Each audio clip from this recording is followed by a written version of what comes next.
Chapter 1. The Shade of Cardinal Richelieu. In a splendid chamber of the Palais Royal, formerly styled the Palais Cardinal, a man was sitting in deep reverie, his head supported on his hands, leaning over a gilt and inlaid table which was covered with letters and papers. Behind this figure glowed a vast fireplace alive with leaping flames. Great logs of oak blazed and crackled on the polished brass andirons whose flicker shone upon the superb habiliments of the lonely tenant of the room, which was illumined grandly by twin candelabra rich with wax lights.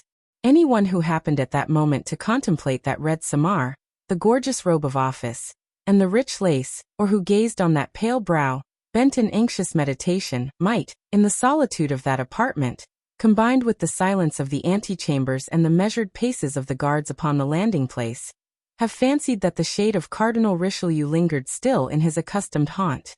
It was, alas, the ghost of former greatness.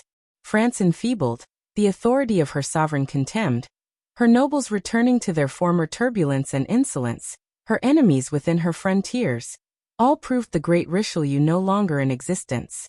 In truth, that the red samar which occupied the wonted place was his no longer, was still more strikingly obvious from the isolation which seemed, as we have observed, more appropriate to a phantom than a living creature. From the corridors deserted by courtiers, and courts crowded with guards, from that spirit of bitter ridicule, which, arising from the streets below, penetrated through the very casements of the room, which resounded with the murmurs of a whole city leagued against the minister, as well as from the distant and incessant sounds of guns firing, let off happily, without other end or aim, except to show to the guards, the Swiss troops and the military who surrounded the Palais Royal, that the people were possessed of arms. The shade of Richelieu was Mazarin. Now Mazarin was alone and defenseless, as he well knew. Foreigner, he ejaculated. Italian. That is their mean yet mighty byword of reproach. The watchword with which they assassinated, hanged, and made away with Concini. And if I gave them their way they would assassinate, hang, and make away with me in the same manner, although they have nothing to complain of except a tax or two now and then. Idiots. Ignorant of their real enemies. They do not perceive that it is not the Italian who speaks French badly, but those who can say fine things to them in the purest Parisian accent, who are their real foes. Yes, yes, Mazarin continued, whilst his wonted smile, full of subtlety, lent a strange expression to his pale lips. Yes, these noises prove to me indeed that the destiny of favorites is precarious, but ye shall know I am no ordinary favorite. No. The Earl of Essex, 'tis true, wore a splendid ring set with diamonds, given him by his royal mistress, whilst I have nothing but a simple circlet of gold, with a cipher on it and a date, but that ring has been blessed in the chapel of the Palais Royal.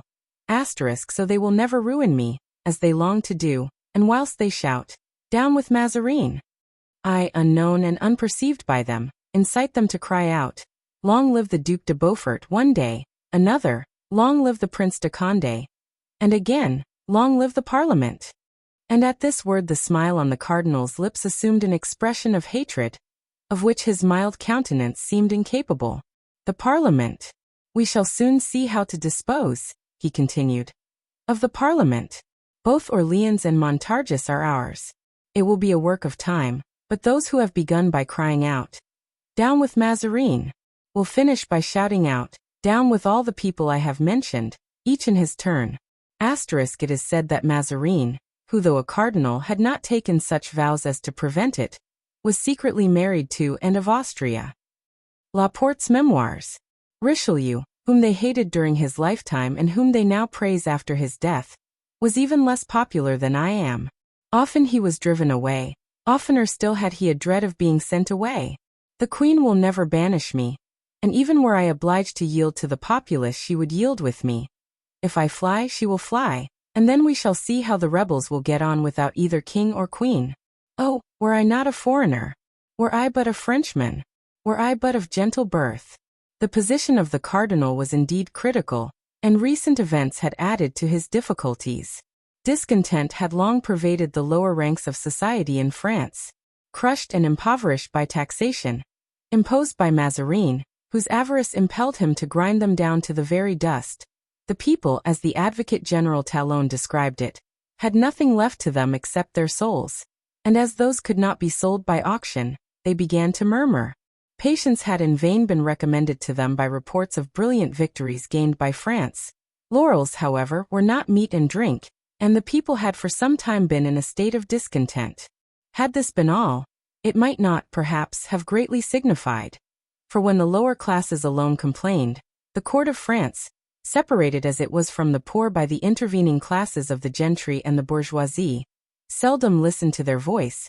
But unluckily, Mazarin had had the imprudence to attack the magistrates and had sold no less than 12 appointments in the Court of Requests, at a high price, and as the officers of that court paid very dearly for their places, and as the addition of 12 new colleagues would necessarily lower the value of each place, the old functionaries formed a union amongst themselves, and enraged swore on the Bible not to allow of this addition to their number, but to resist all the persecutions which might ensue, and should any one of them chance to forfeit his post by this resistance, to combine to indemnify him for his loss.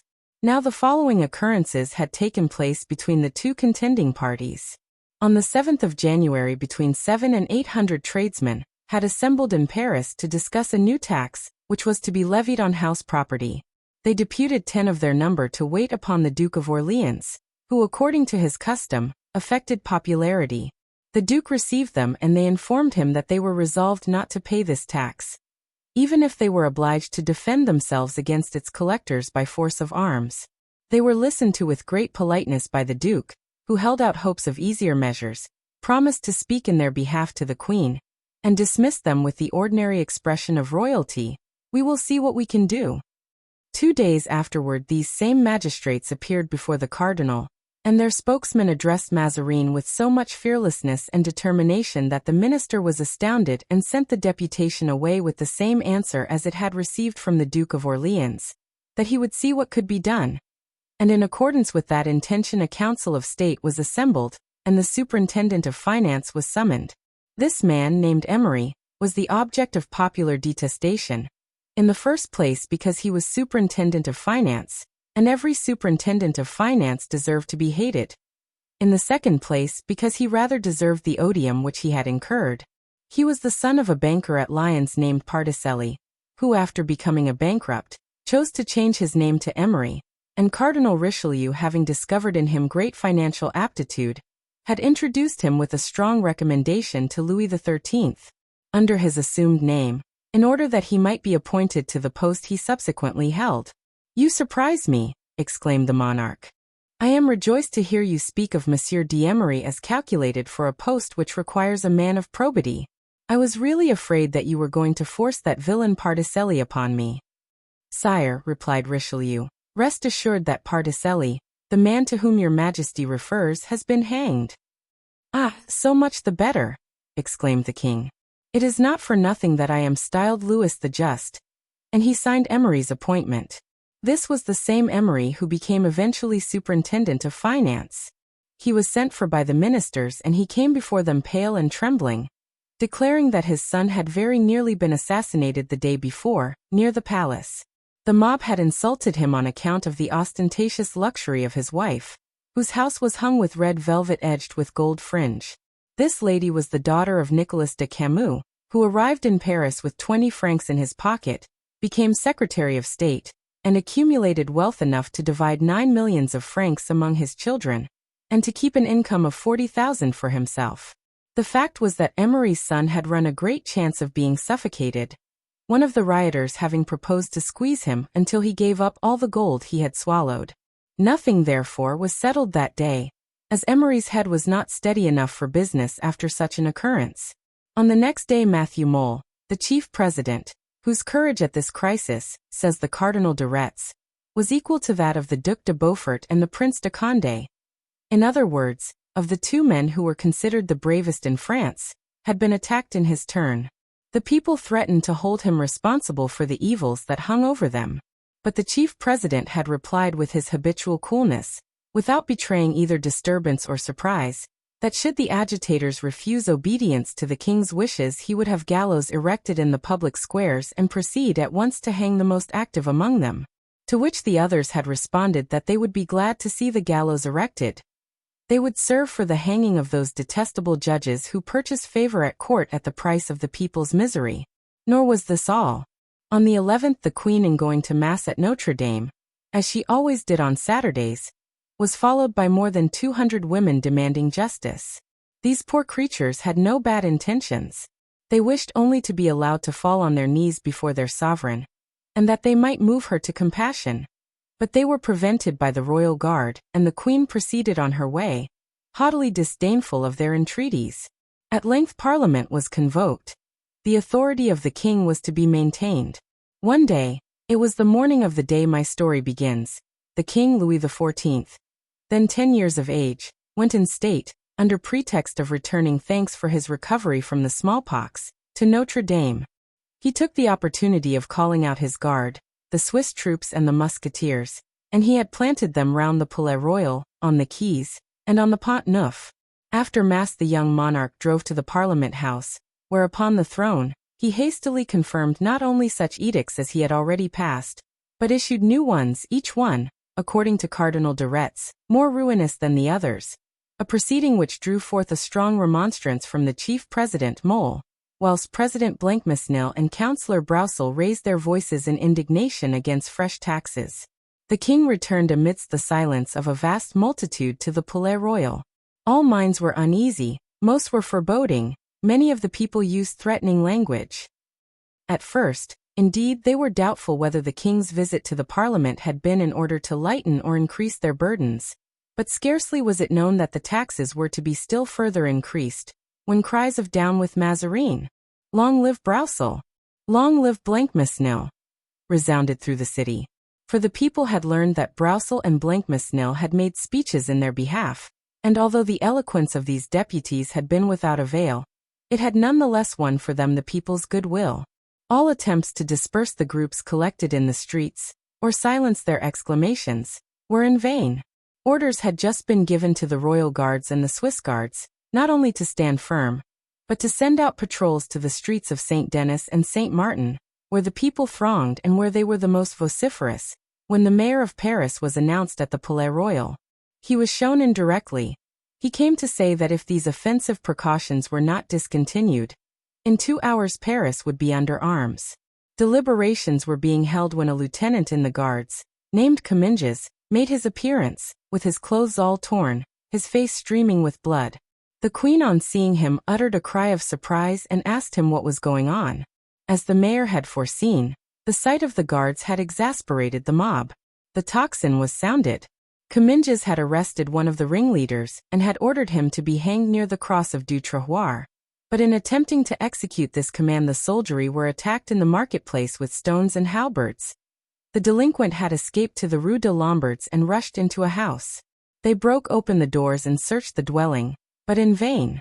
Comminges, wounded by a stone which had struck him on the forehead, had left a picket in the street and returned to the Palais Royal, followed by a menacing crowd, to tell his story.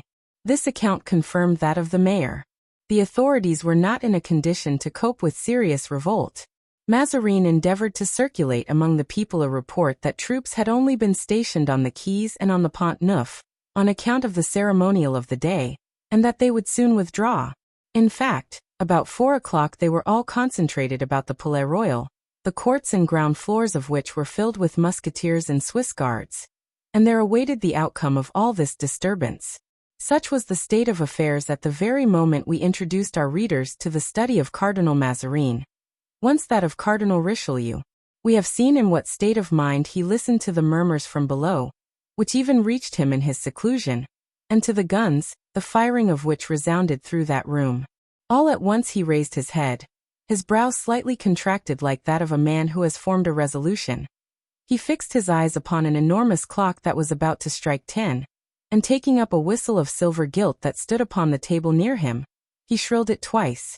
A door hidden in the tapestry opened noiselessly, and a man in black silently advanced, and stood behind the chair on which Mazarin sat. "Bernouin," said the cardinal, not turning round, for having whistled, he knew that it was his valet-de-chamber who was behind him. "What musketeers are now within the palace?" "The Black Musketeers, my lord." "What company?"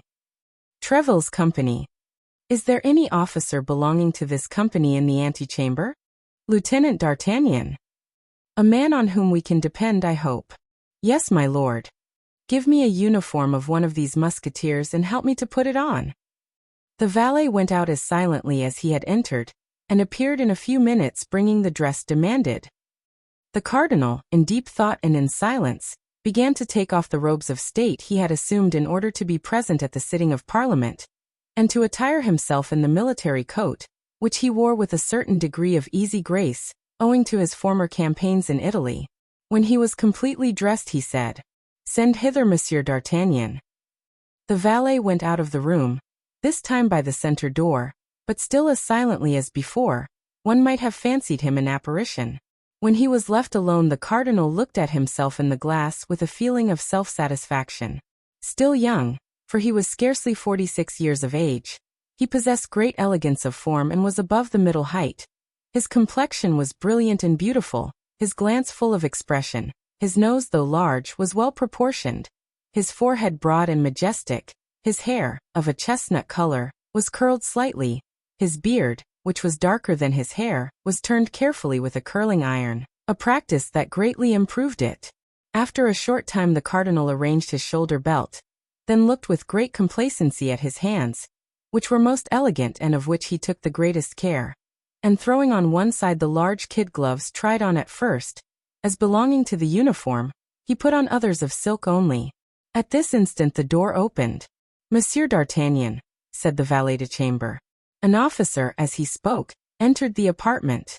He was a man between 39 and 40 years of age, of medium height but a very well-proportioned figure, with an intellectual and animated physiognomy, his beard black and his hair turning gray, as often happens when people have found life either too gay or too sad, more especially when they happen to be of swart complexion.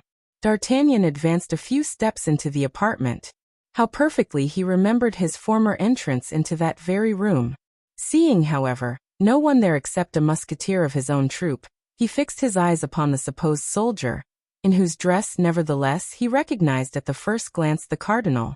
The lieutenant remained standing in a dignified but respectful posture, such as became a man of good birth, who had in the course of his life been frequently in the society of the highest nobles.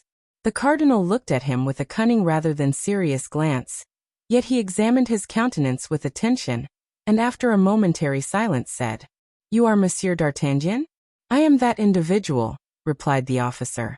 Mazarin gazed once more at a countenance full of intelligence, the play of which had been, nevertheless, subdued by age and experience, and D'Artagnan received the penetrating glance like one who had formerly sustained many a searching look, very different, indeed, from those which were inquiringly directed on him at that instant. "Sir," resumed the cardinal, "you are to come with me, or rather, I am to go with you." "I am at your command, my lord," returned D'Artagnan.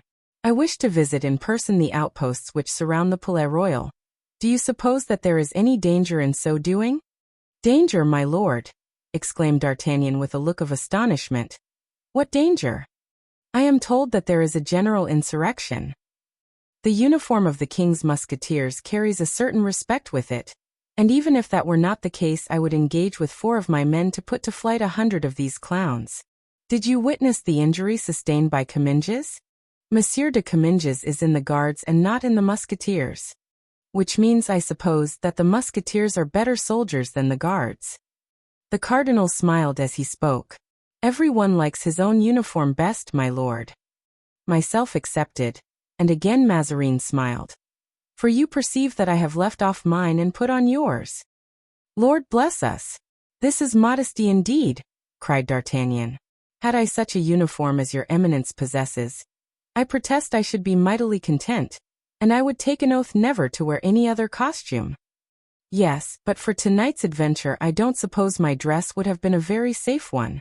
Give me my felt hat, Bernouin." The valet instantly brought to his master a regimental hat with a wide brim. The cardinal put it on in military style. "Your horses are ready saddled in their stables, are they not?" he said, turning to D'Artagnan. "Yes, my lord." "Well, let us set out. How many men does your eminence wish to escort you?"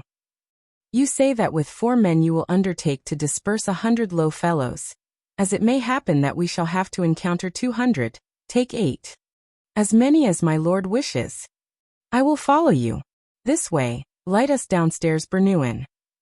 The valet held a waxlight. The cardinal took a key from his bureau and opening the door of a secret stair descended into the court of the Palais Royal. Chapter 2. A nightly patrol. In 10 minutes Mazarin and his party were traversing the street, Les Bons Enfants, behind the theatre built by Richelieu expressly for the play of Miraim, and in which Mazarin, who was an amateur of music, but not of literature, had introduced into France the first opera that was ever acted in that country. The appearance of the town denoted the greatest agitation. Numberless groups paraded the streets and, whatever D'Artagnan might think of it, it was obvious that the citizens had for the night laid aside their usual forbearance, in order to assume a warlike aspect. From time to time noises came in the direction of the public markets. The report of firearms was heard near the Rue Saint-Denis, and occasionally church bells began to ring indiscriminately, and at the caprice of the populace. D'Artagnan, meantime, pursued his way with the indifference of a man upon whom such acts of folly made no impression. When he approached a group in the middle of the street he urged his horse upon it without a word of warning. And the members of the group, whether rebels or not, as if they knew with what sort of a man they had to deal, at once gave place to the patrol. The cardinal envied that composure, which he attributed to the habit of meeting danger, but none the less he conceived for the officer under whose orders he had for the moment placed himself, that consideration which even prudence pays to careless courage. On approaching an outpost near the Barrière des Surgeons, the sentinel cried out, "Who's there?" And D'Artagnan answered, having first asked the word of the cardinal, "Louis and Rocroy." After which he inquired if Lieutenant Comminges were not the commanding officer at the outpost. The soldier replied by pointing out to him an officer who was conversing, on foot, his hand upon the neck of a horse on which the individual to whom he was talking sat. Here was the officer D'Artagnan was seeking. "Here is Monsieur Comminges," said D'Artagnan, returning to the cardinal. He instantly retired, from a feeling of respectful delicacy. It was, however, evident that the cardinal was recognized by both Comminges and the other officers on horseback. "Well done, Guitant," cried the cardinal to the equestrian. "I see plainly that, notwithstanding the 64 years that have passed over your head, you are still the same man, active and zealous. What were you saying to this youngster?" "My lord," replied Guitant, "I was observing that we live in troublous times and that today's events are very like those in the days of the League, of which I heard so much in my youth. Are you aware that the mob have even suggested throwing up barricades in the Rue Saint-Denis and the Rue Saint-Antoine? And what was Comminges saying to you in reply, my good Guitant?" "My lord," said Comminges, "I answered that to compose a league only one ingredient was wanting, in my opinion an essential one, a duc de guise. Moreover, no generation ever does the same thing twice." "No, but they mean to make a Fronde as they call it," said Guitant. "And what is a Fronde?" inquired Mazarin. "My lord, Fronde is the name the discontented give to their party." "And what is the origin of this name?" "It seems that some days since Councillor Bachaumont remarked at the palace that rebels and agitators reminded him of schoolboys slinging, coffrondant, stones from the moats round Paris, young urchins who run off the moment the constable appears, only to return to their diversion the instant his back is turned. So they have picked up the word and the insurrectionists are called frondeurs. And yesterday every article sold was à la Fronde.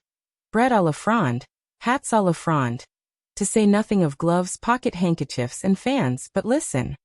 At that moment a window opened, and a man began to sing. "A tempest from the Fronde did blow today. I think 'twill blow. Sieur Mazarin away." "Insolent wretch," cried Guitant. "My lord," said Comminges, who, irritated by his wounds, wished for revenge and longed to give back blow for blow. "Shall I fire off a ball to punish that jester, and to warn him not to sing so much out of tune in the future?" And as he spoke he put his hand on the holster of his uncle's saddle-bow. "Certainly not. Certainly not," exclaimed Mazarin. "Diavolo! My dear friend, you are going to spoil everything. Everything is going on famously.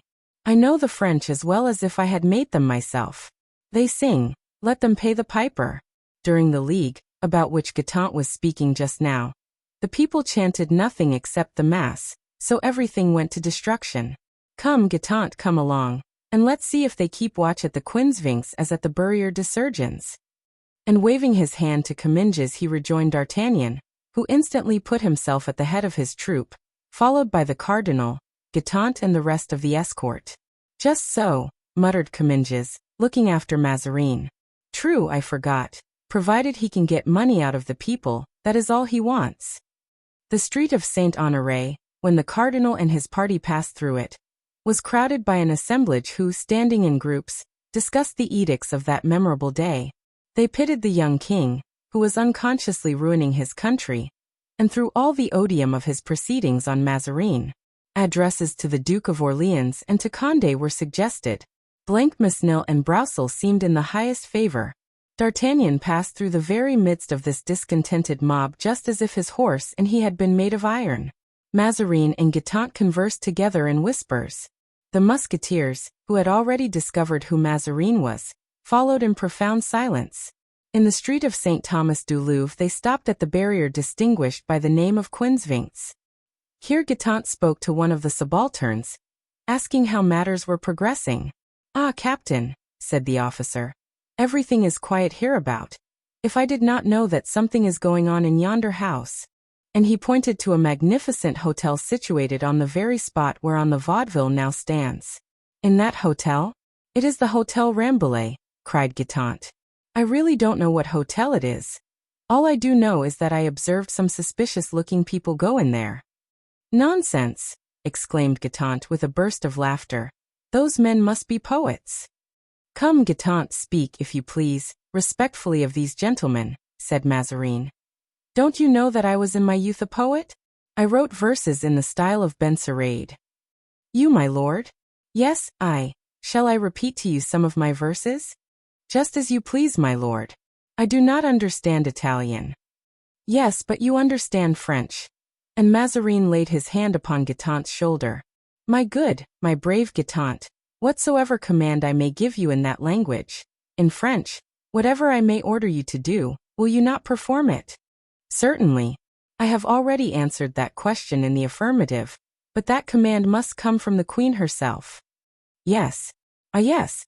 Mazarin bit his lips as he spoke. "I know your devotion to Her Majesty."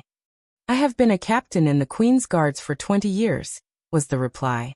"En route, Monsieur D'Artagnan," said the cardinal. "All goes well in this direction." D'Artagnan, in the meantime, had taken the head of his detachment without a word and with that ready and profound obedience which marks the character of an old soldier. He led the way toward the hill of Saint Roch. The Rue Richelieu and the Rue Viltre were then, owing to their vicinity to the ramparts, less frequented than any others in that direction, for the town was thinly inhabited thereabout. "Who is in command here?" asked the cardinal. "Villequier," said Guitant. "Diavolo!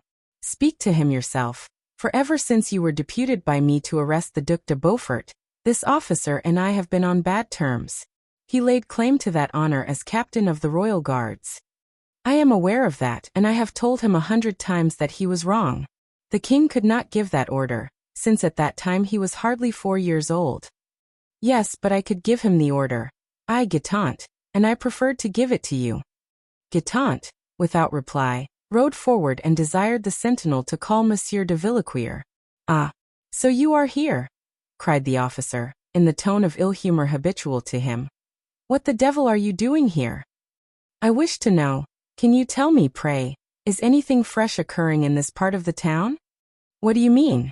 "People cry out, 'Long live the king! Down with Mazarin!' That's nothing new. No, we've been used to those acclamations for some time."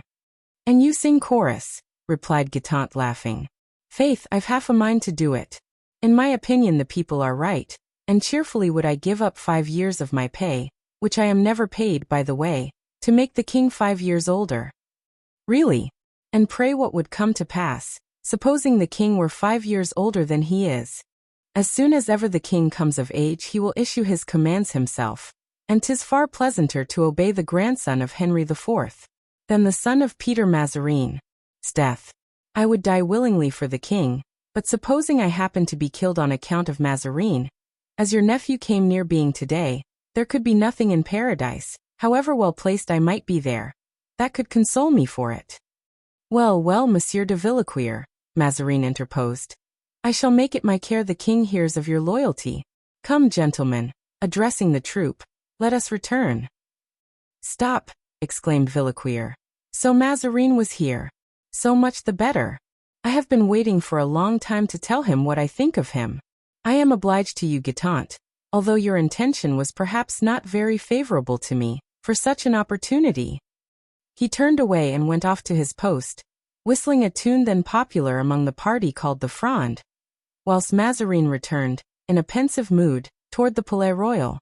All that he had heard from these three different men, Comminges, Guitant and Villequier, confirmed him in his conviction that in case of serious tumults there would be no one on his side except the Queen. And then Anne of Austria had so often deserted her friends that her support seemed most precarious. During the whole of this nocturnal ride, during the whole time that he was endeavoring to understand the various characters of Comminges, Guitant and Villequier, Mazarin was, in truth, studying more especially one man.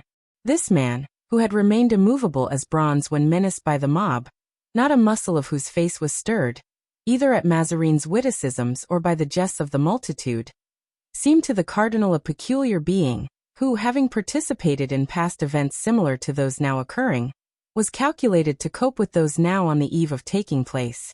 The name of D'Artagnan was not altogether new to Mazarin, who, although he did not arrive in France before the year 1634 or 1635, that is to say, about 8 or 9 years after the events which we have related in a preceding narrative, fancied he had heard it pronounced as that of one who was said to be a model of courage, address and loyalty. The Three Musketeers. Possessed by this idea, the cardinal resolved to know all about D'Artagnan immediately. Of course he could not inquire from D'Artagnan himself who he was and what had been his career. He remarked, however, in the course of conversation that the lieutenant of Musketeers spoke with a Gascon accent. Now the Italians and the Gascons are too much alike and know each other too well ever to trust what any one of them may say of himself. So in reaching the walls which surrounded the Palais Royal, the cardinal knocked at a little door, and after thanking D'Artagnan and requesting him to wait in the court of the Palais Royal, he made a sign to Guitant to follow him. They both dismounted, consigned their horses to the lackey who had opened the door, and disappeared in the garden. My dear friend, said the cardinal, leaning as they walked through the garden on his friend's arm, you told me just now that you had been 20 years in the Queen's service. Yes, it's true. I have, returned Guitant. Now, my dear Guitant, I have often remarked that in addition to your courage, which is indisputable, and your fidelity, which is invincible, you possess an admirable memory. You have found that out, have you, my lord? Deuce take it, all the worse for me. How? There is no doubt but that one of the chief accomplishments of a courtier is to know when to forget. But you, Guitant, are not a courtier. You are a brave soldier, one of the few remaining veterans of the days of Henry IV. Alas! How few today exist. Plague on't, my lord, have you brought me here to get my horoscope out of me? No, I only brought you here to ask you, returned Mazarin, smiling, if you have taken any particular notice of our lieutenant of Musketeers? Monsieur D'Artagnan? I have had no occasion to notice him particularly. He's an old acquaintance. He's a Gascon. De Treville knows him and esteems him very highly, and de Treville, as you know, is one of the Queen's greatest friends. As a soldier the man ranks well. He did his whole duty and even more at the siege of Rochelle, as at Souzy and Perpignan. But you know, Guitant, we poor ministers often want men with other qualities besides courage. We want men of talent. Pray, was not Monsieur D'Artagnan, in the time of the cardinal, mixed up in some intrigue from which he came out, according to report, quite cleverly? My lord, as to the report you allude to, Guitant perceived that the cardinal wished to make him speak out. I know nothing but what the public knows. I never meddle in intrigues, and if I occasionally become a confidant of the intrigues of others, I am sure your eminence will approve of my keeping them secret. Mazarin shook his head. Ah, he said. Some ministers are fortunate and find out all that they wish to know. My lord, replied Guitant, such ministers do not weigh men in the same balance. They get their information on war from warriors, on intrigues from intriguers. Consult some politician of the period of which you speak, and if you pay well for it you will certainly get to know all you want. Et pardieu, said Mazarin, with a grimace which he always made when spoken to about money, they will be paid, if there is no way of getting out of it. Does my lord seriously wish me to name anyone who was mixed up in the cabals of that day? By Bacchus, rejoined Mazarin impatiently. It's about an hour since I asked you for that very thing, woodenhead that you are. There is one man for whom I can answer, if he will speak out. That's my concern. I will make him speak. Ah, my lord. 'Tis not easy to make people say what they don't wish to let out. Pooh. With patience one must succeed. Well, this man. Who is he? The Comte de Rochefort. The Comte de Rochefort. Unfortunately, he has disappeared these 4 or 5 years, and I don't know where he is. I know, Guitant, said Mazarin. Well then, how is it that your eminence complained just now of want of information? You think, resumed Mazarin, that Rochefort. He was Cardinal Richelieu's creature, my lord. I warn you, however, his services will cost you something. The cardinal was lavish to his underlings. Yes, yes, Guitant, said Mazarin. Richelieu was a great man, a very great man, but he had that defect. Thanks, Guitant. I shall benefit by your advice this very evening. Here they separated, and bidding adieu to Guitant in the court of the Palais Royal, Mazarin approached an officer who was walking up and down within that enclosure. It was D'Artagnan, who was waiting for him. Come hither, said Mazarin in his softest voice. I have an order to give you. D'Artagnan bent low and, following the cardinal up the secret staircase, soon found himself in the study whence they had first set out. The cardinal seated himself before his bureau, and taking a sheet of paper wrote some lines upon it, whilst D'Artagnan stood imperturbable, without showing either impatience or curiosity. He was like a soldierly automaton, or rather, like a magnificent marionette. The cardinal folded and sealed his letter. Monsieur D'Artagnan, he said, you are to take this dispatch to the Bastille and bring back here the person it concerns. You must take a carriage and an escort, and guard the prisoner with the greatest care. D'Artagnan took the letter, touched his hat with his hand, turned round upon his heel like a drill sergeant, and a moment afterward was heard, in his dry and monotonous tone, commanding for men and an escort, a carriage and a horse.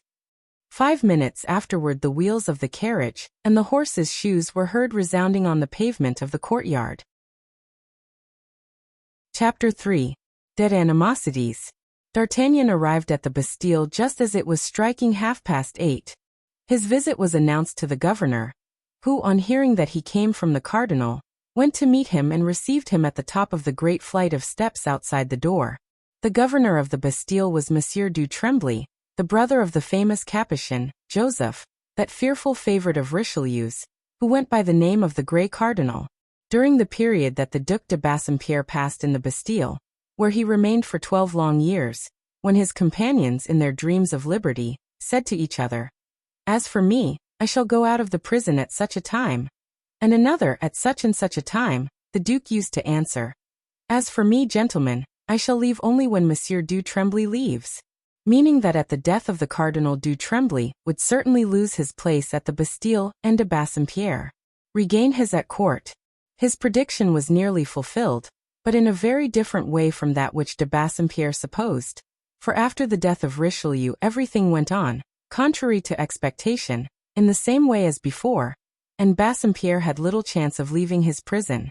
Monsieur du Tremblay received D'Artagnan with extreme politeness, and invited him to sit down with him to supper, of which he was himself about to partake.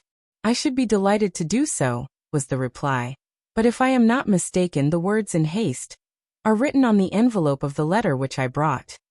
You are right, said du Tremblay. Halloo, Major. Tell them to order number 25 to come downstairs. The unhappy wretch who entered the Bastille ceased, as he crossed the threshold, to be a man. He became a number. D'Artagnan shuddered at the noise of the keys.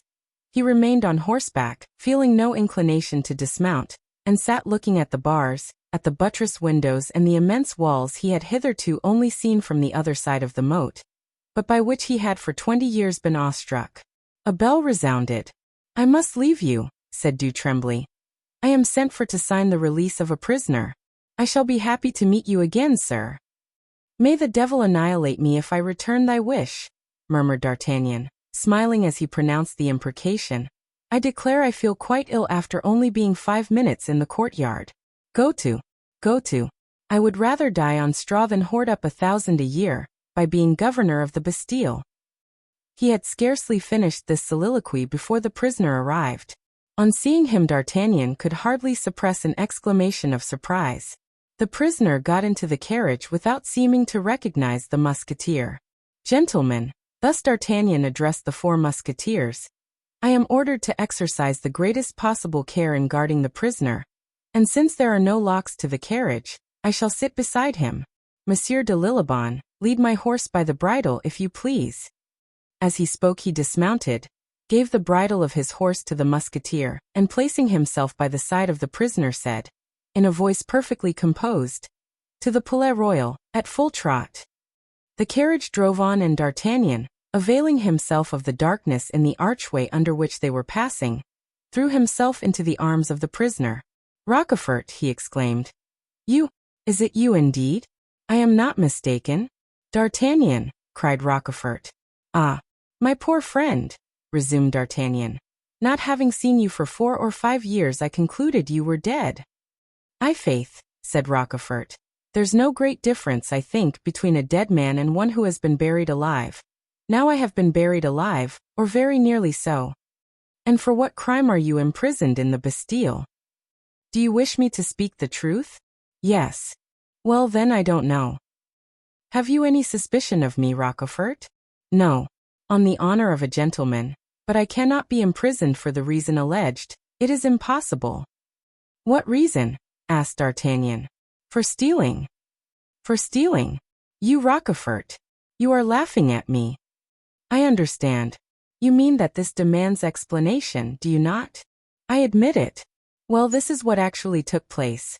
One evening after an orgy in Reinard's apartment at the Tuileries with the Duc de Harcourt, Fontrailles, de Ruse and others, the Duc de Harcourt proposed that we should go and pull cloaks on the Pont Neuf. That is, you know, a diversion which the Duc d'Orleans made quite the fashion." "Were you crazy, Rochefort? At your age?" "No, I was drunk. And yet, since the amusement seemed to me rather tame, I proposed to Chevalier de Ruse that we should be spectators instead of actors, and in order to see to advantage, that we should mount the bronze horse. No sooner said than done. Thanks to the spurs which served as stirrups, in a moment we were perched upon the croup. We were well placed and saw everything. 4 or 5 cloaks had already been lifted, with a dexterity without parallel, and not one of the victims had dared to say a word, when some fool of a fellow, less patient than the others, took it into his head to cry out, 'Guard!' and drew upon us a patrol of archers. Duc de Harcourt, Fontrailles, and the others escaped. De Ruse was inclined to do likewise, but I told him they wouldn't look for us where we were. He wouldn't listen, put his foot on the spur to get down, the spur broke, he fell with a broken leg, and instead of keeping quiet, took to crying out like a gallows bird. I then was ready to dismount, but it was too late. I descended into the arms of the archers. They conducted me to the Châtelet, where I slept soundly, being very sure that on the next day I should go forth free. The next day came and passed, the day after a week. I then wrote to the cardinal. The same day they came for me and took me to the Bastille. That was 5 years ago. Do you believe it was because I committed the sacrilege of mounting en croupe behind Henry IV? No, you are right, my dear Rochefort, it couldn't be for that, but you will probably learn the reason soon. Ah, indeed. I forgot to ask you, where are you taking me? To the cardinal. What does he want with me? I do not know. I did not even know that you were the person I was sent to fetch. Impossible. You a favorite of the minister. A favorite? No, indeed, cried D'Artagnan. Ah, my poor friend. I am just as poor a Gascon as when I saw you at Meung, 22 years ago, you know, alas. And he concluded his speech with a deep sigh. Nevertheless, you come as one in authority. Because I happened to be in the antechamber when the cardinal called me, by the merest chance. I am still a lieutenant in the Musketeers and have been so these 20 years. Then no misfortune has happened to you? And what misfortune could happen to me? To quote some Latin verses I have forgotten, or rather, never knew well. The thunderbolt never falls on the valleys. And I am a valley, dear Rochefort, one of the lowliest of the low. Then Mazarin is still Mazarin? The same as ever, my friend. It is said that he is married to the queen. Married. If not her husband, he is unquestionably her lover. You surprise me. Rebuff Buckingham and consent to Mazarin. Just like the women, replied D'Artagnan coolly. Like women, not like queens. Egad! Queens are the weakest of their sex, when it comes to such things as these. And M. de Beaufort, is he still in prison? Yes. Why? Oh, nothing, but that he might get me out of this if he were favorably inclined to me. You are probably nearer freedom than he is, so it will be your business to get him out. And, said the prisoner, what talk is there of war with Spain? With Spain, no, answered D'Artagnan. But Paris. What do you mean? Cried Rochefort. Do you hear the guns, pray? The citizens are amusing themselves in the meantime. And do you really think that anything could be done with these bourgeois? Yes, they might do well if they had any leader to unite them in one body. How miserable not to be free! Don't be downcast. Since Mazarin has sent for you, it is because he wants you. I congratulate you. Many a long year has passed since anyone has wanted to employ me. So you see in what a situation I am. Make your complaints known, that's my advice.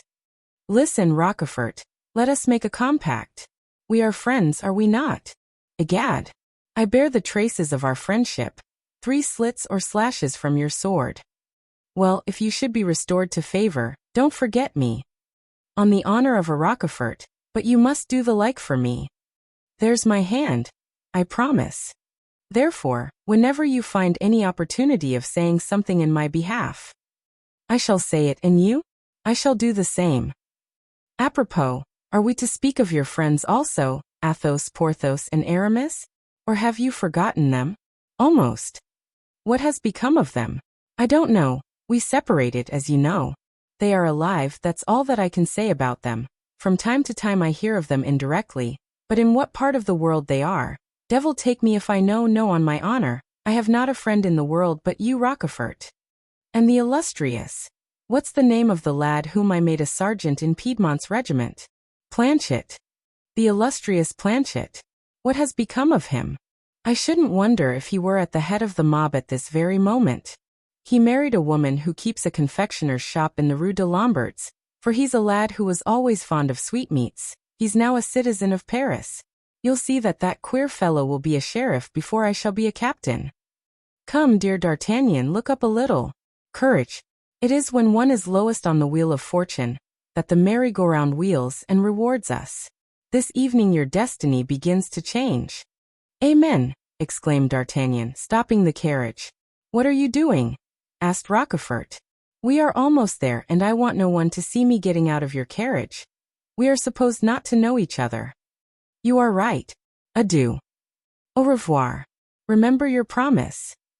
In 5 minutes the party entered the courtyard and D'Artagnan led the prisoner up the great staircase, and across the corridor and antechamber. As they stopped at the door of the cardinal's study, D'Artagnan was about to be announced when Rochefort slapped him on his shoulder. D'Artagnan, let me confess to you what I've been thinking about during the whole of my drive. As I looked out upon the parties of citizens who perpetually crossed our path, and looked at you and your 4 men with fiery eyes. Speak out, answered D'Artagnan. I had only to cry out help. For you and for your companions to be cut to pieces, and then I should have been free. Why didn't you do it? Asked the lieutenant. Come, come, cried Rochefort. Did we not swear friendship? Ah, had anyone but you been there, I don't say. D'Artagnan bowed. Is it possible that Rochefort has become a better man than I am? He said to himself. And he caused himself to be announced to the minister. Let M. de Rochefort enter, said Mazarin, eagerly, on hearing their names pronounced. And beg M. D'Artagnan to wait. I shall have further need of him. These words gave great joy to D'Artagnan. As he had said, it had been a long time since anyone had needed him. And that demand for his services on the part of Mazarin seemed to him an auspicious sign. Rochefort, rendered suspicious and cautious by these words, entered the apartment, where he found Mazarin sitting at the table, dressed in his ordinary garb, and as one of the prelates of the church, his costume being similar to that of the abbés in that day, excepting that his scarf and stockings were violet. As the door was closed, Rochefort cast a glance toward Mazarin, which was answered by one, equally furtive, from the minister. There was little change in the cardinal. Still dressed with sedulous care, his hair well arranged and curled, his person perfumed, he looked, owing to his extreme taste in dress, only half his age. But Rochefort, who had passed 5 years in prison, had become old in the lapse of a few years. The dark locks of this estimable friend of the defunct Cardinal Richelieu were now white. The deep bronze of his complexion had been succeeded by a mortal pallor, which betokened debility. As he gazed at him, Mazarin shook his head slightly, as much as to say, "This is a man who does not appear to me fit for much." After a pause, which appeared an age to Rochefort, Mazarin took from a bundle of papers a letter, and showing it to the Count, he said, "I find here a letter in which you sue for liberty, Monsieur de Rochefort. You are in prison, then?" Rochefort trembled in every limb at this question. "But I thought," he said, "that your Eminence knew that circumstance better than anyone." "Oh no. There is a congestion of prisoners in the Bastille, who were cooped up in the time of Monsieur de Richelieu. I don't even know their names." "Yes, but in regard to myself, my lord, it cannot be so, for I was removed from the Châtelet to the Bastille owing to an order from your Eminence." "You think you were?" "I am certain of it." "Stay. I fancy I remember it. Did you not once refuse to undertake a journey to Brussels for the Queen?" Ah, exclaimed Rochefort. "There is the true reason. Idiot that I am, though I have been trying to find it out for 5 years, I never found it out. But I do not say it was the cause of your imprisonment. I merely ask you, did you not refuse to go to Brussels for the Queen, whilst you had consented to go there to do some service for the late Cardinal?" "That is the very reason I refused to go back to Brussels. I was there at a fearful moment. I was sent there to intercept a correspondence between Chalais and the Archduke, and even then, when I was discovered, I was nearly torn to pieces. How could I, then, return to Brussels? I should injure the Queen instead of serving her." "Well, since the best motives are liable to misconstruction, the Queen saw in your refusal nothing but a refusal. A distinct refusal. She had also much to complain of you during the lifetime of the late Cardinal. Yes, Her Majesty the Queen." Rochefort smiled contemptuously. "Since I was a faithful servant, my lord, to Cardinal Richelieu during his life, it stands to reason that now, after his death, I should serve you well, in defiance of the whole world." "With regard to myself, Monsieur de Rochefort," replied Mazarin, "I am not, like Monsieur de Richelieu, all-powerful. I am but a minister, who wants no servants, being myself nothing but a servant of the Queen's. Now the Queen is of a sensitive nature. Hearing of your refusal to obey her, she looked upon it as a declaration of war. And as she considers you a man of superior talent, and consequently dangerous, she desired me to make sure of you. That is the reason of your being shut up in the Bastille. But your release can be managed. You are one of those men who can comprehend certain matters and, having understood them, can act with energy." "Such was Cardinal Richelieu's opinion, my lord." "The Cardinal," interrupted Mazarin, "was a great politician and therein shone his vast superiority over me. I am a straightforward, simple man. That's my great disadvantage. I am of a frankness of character quite French." Rochefort bit his lips in order to prevent a smile. "Now to the point. I want friends. I want faithful servants. When I say I want, I mean the Queen wants them. I do nothing without her commands. Pray understand that. Not like Monsieur de Richelieu, who went on just as he pleased. So I shall never be a great man, as he was, but to compensate for that, I shall be a good man, Monsieur de Rochefort, and I hope to prove it to you." Rochefort knew well the tones of that soft voice, in which sounded sometimes a sort of gentle lisp, like the hissing of young vipers.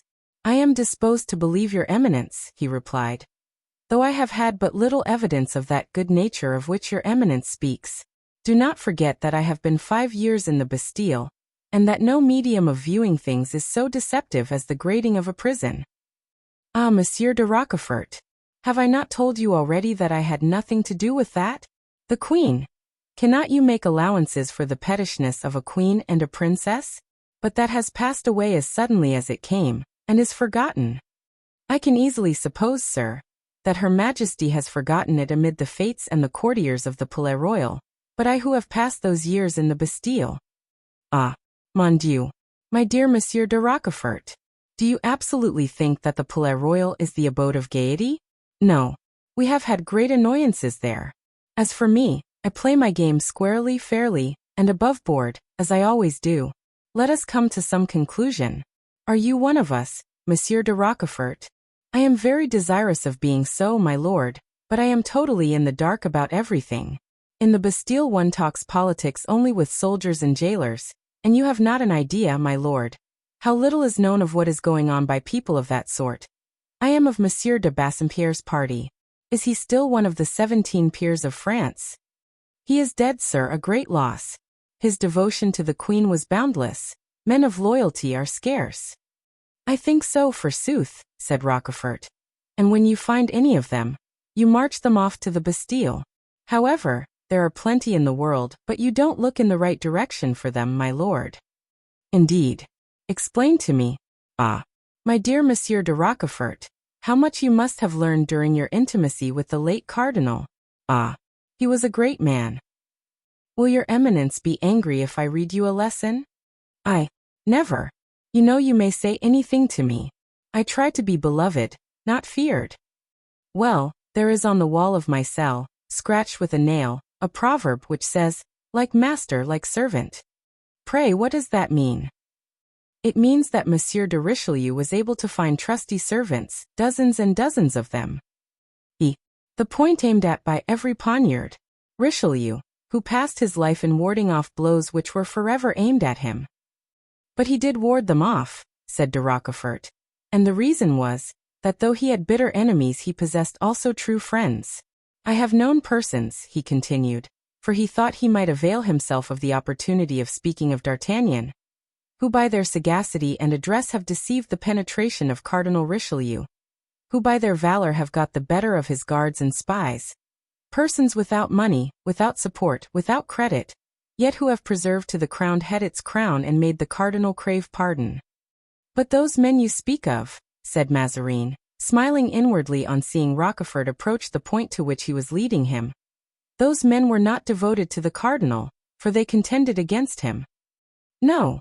In that case they would have met with more fitting reward. They had the misfortune to be devoted to that very queen for whom just now you were seeking servants. But how is it that you know so much of these matters? I know them because the men of whom I speak were at that time my enemies, because they fought against me, because I did them all the harm I could and they returned it to the best of their ability, because one of them, with whom I had most to do, gave me a pretty sword thrust, now about 7 years ago. The third that I received from the same hand, it closed an old account. Ah, said Mazarin with admirable suavity. Could I but find such men! My lord, there has stood for 6 years at your very door a man such as I describe, and during those 6 years he has been unappreciated and unemployed by you. Who is it? It is Monsieur d'Artagnan. That Gascon, cried Mazarin, with well-acted surprise. That Gascon has saved a queen and made Monsieur de Richelieu confess that in point of talent, address and political skill, to him he was only a tyro. Really, it is as I have the honor of telling it to your excellency. Tell me a little about it, my dear Monsieur de Rochefort. That is somewhat difficult, my lord, said Rochefort with a smile. Then he will tell it me himself. I doubt it, my lord. Why do you doubt it? Because the secret does not belong to him. Because, as I have told you, it has to do with a great queen. And he was alone in achieving an enterprise like that? No, my lord, he had 3 colleagues, 3 brave men, men such as you were wishing for just now. And were these 4 men attached to each other, true in heart, really united? As if they had been one man. As if their 4 hearts had pulsated in one breast. You pique my curiosity, dear Rochefort. Pray tell me the whole story. That is impossible, but I will tell you a true story, my lord. Pray do so, I delight in stories, cried the cardinal. Listen then, returned Rochefort, as he spoke endeavoring to read in that subtle countenance the cardinal's motive. Once upon a time there lived a queen, a powerful monarch, who reigned over one of the greatest kingdoms of the universe, and a minister, and this minister wished much to injure the queen, whom once he had loved too well. Do not try, my lord. You cannot guess who it is. All this happened long before you came into the country where this queen reigned. There came to the court an ambassador so brave, so magnificent, so elegant, that every woman lost her heart to him. And the queen had even the indiscretion to give him certain ornaments so rare that they could never be replaced by any like them. As these ornaments were given by the king, the minister persuaded his majesty to insist upon the queen's appearing in them as part of her jewels at a ball, which was soon to take place. There is no occasion to tell you, my lord, that the minister knew for a fact that these ornaments had sailed away with the ambassador, who was far away beyond seas. This illustrious queen had fallen low as the least of her subjects, fallen from her high estate. Indeed. Well, my lord, for men resolved to save her. These 4 men were not princes, neither were they dukes, neither were they men in power. They were not even rich. They were 4 honest soldiers, each with a good heart, a good arm and a sword at the service of those who wanted it. They set out. The minister knew of their departure, and had planted people on the road, to prevent them ever reaching their destination. 3 of them were overwhelmed and disabled by numerous assailants. 1 of them alone arrived at the port, having either killed or wounded those who wished to stop him. He crossed the sea and brought back the set of ornaments to the great queen, who was able to wear them on her shoulder on the appointed day, and this very nearly ruined the minister. What do you think of that exploit, my lord? It is magnificent, said Mazarin thoughtfully. Well, I know of 10 such men. Mazarin made no reply. He reflected. 5 or 6 minutes elapsed. You have nothing more to ask of me, my lord? Said Rochefort. Yes. And you say that Monsieur d'Artagnan was one of those 4 men. He led the enterprise. And who were the others? I leave it to Monsieur d'Artagnan to name them, my lord. They were his friends and not mine. He alone would have any influence with them. I do not even know them under their true names. You suspect me, Monsieur de Rochefort. I want him and you and all to aid me. Begin with me, my lord. For after 5 or 6 years of imprisonment it is natural to feel some curiosity as to one's destination. You, my dear Monsieur de Rochefort, shall have the post of confidence. You shall go to Vincennes, where Monsieur de Beaufort is confined. You will guard him well for me. Well, what is the matter? The matter is that you have proposed to me what is impossible, said Rochefort, shaking his head with an air of disappointment. What? Impossible? And why is it impossible? Because Monsieur de Beaufort is one of my friends, or rather, I am one of his. Have you forgotten, my lord, that it is he who answered for me to the queen? Since then Monsieur de Beaufort has become an enemy of the state. That may be, my lord, but since I am neither king nor queen nor minister, he is not my enemy and I cannot accept your offer. This, then, is what you call devotion. I congratulate you. Your devotion does not commit you too far, Monsieur de Rochefort. And then, my lord, continued Rochefort, you understand that to emerge from the Bastille in order to enter Vincennes is only to change one's prison. Say at once that you are on the side of Monsieur de Beaufort. That will be the most sincere line of conduct, said Mazarin. My lord, I have been so long shut up, that I am only of one party. I am for fresh air. Employ me in any other way, employ me even actively, but let it be on the high roads. My dear Monsieur de Rochefort, Mazarin replied in a tone of raillery, you think yourself still a young man. Your spirit is that of the phoenix, but your strength fails you. Believe me, you ought now to take a rest. Here. You decide then, nothing about me, my lord? On the contrary, I have come to a decision. Bernouin came into the room. Call an officer of justice, he said. And stay close to me, he added in a low tone. The officer entered. Mazarin wrote a few words, which he gave to this man. Then he bowed. Adieu, Monsieur de Rochefort, he said. Rochefort bent low. I see, my lord. I am to be taken back to the Bastille. You are sagacious. I shall return thither, my lord, but it is a mistake on your part not to employ me. You? The friend of my greatest foes? Don't suppose that you are the only person who can serve me, Monsieur de Rochefort. I shall find many men as able as you are. I wish you may, my lord, replied de Rochefort. He was then reconducted by the little staircase, instead of passing through the antechamber where D'Artagnan was waiting. In the courtyard the carriage and the 4 musketeers were ready, but he looked around in vain for his friend. Ah, he muttered to himself. This changes the situation, and if there is still a crowd of people in the streets we will try to show Mazarin that we are still, thank God, good for something else than keeping guard over a prisoner. And he jumped into the carriage with the alacrity of a man of 25. Chapter 4. Chapter 4. Anne of Austria at the age of 46. When left alone with Bernouin, Mazarin was for some minutes lost in thought. He had gained much information, but not enough. Mazarin was a cheat at the card table. This is a detail preserved to us by Brienne. He called it using his advantages. He now determined not to begin the game with D'Artagnan till he knew completely all his adversary's cards. "My lord, have you any commands?" asked Bernouin. Yes, replied Mazarin. "Light me. I am going to the queen." Bernouin took up a candlestick and led the way. There was a secret communication between the cardinal's apartments and those of the queen. And through this corridor Mazarin passed whenever he wished to visit Anne of Austria. This secret passage is still to be seen in the Palais Royal.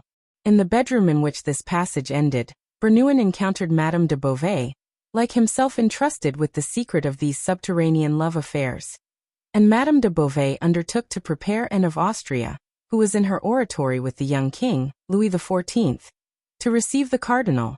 And reclining in a large easy-chair, her head supported by her hand, her elbow resting on a table, was looking at her son, who was turning over the leaves of a large book filled with pictures. This celebrated woman fully understood the art of being dull with dignity. It was her practice to pass hours either in her oratory or in her room, without either reading or praying. When Madame de Beauvais appeared at the door and announced the cardinal, the child, who had been absorbed in the pages of Quintus Curtius, enlivened as they were by engravings of Alexander's feats of arms, frowned and looked at his mother. "Why," he said, "does he enter without first asking for an audience?" And colored slightly. "The Prime Minister," she said, "is obliged in these unsettled days to inform the Queen of all that is happening from time to time, without exciting the curiosity or remarks of the court." "But Richelieu never came in this manner," said the pertinacious boy. "How can you remember what Monsieur de Richelieu did? You were too young to know about such things." "I do not remember what he did, but I have inquired and I have been told all about it."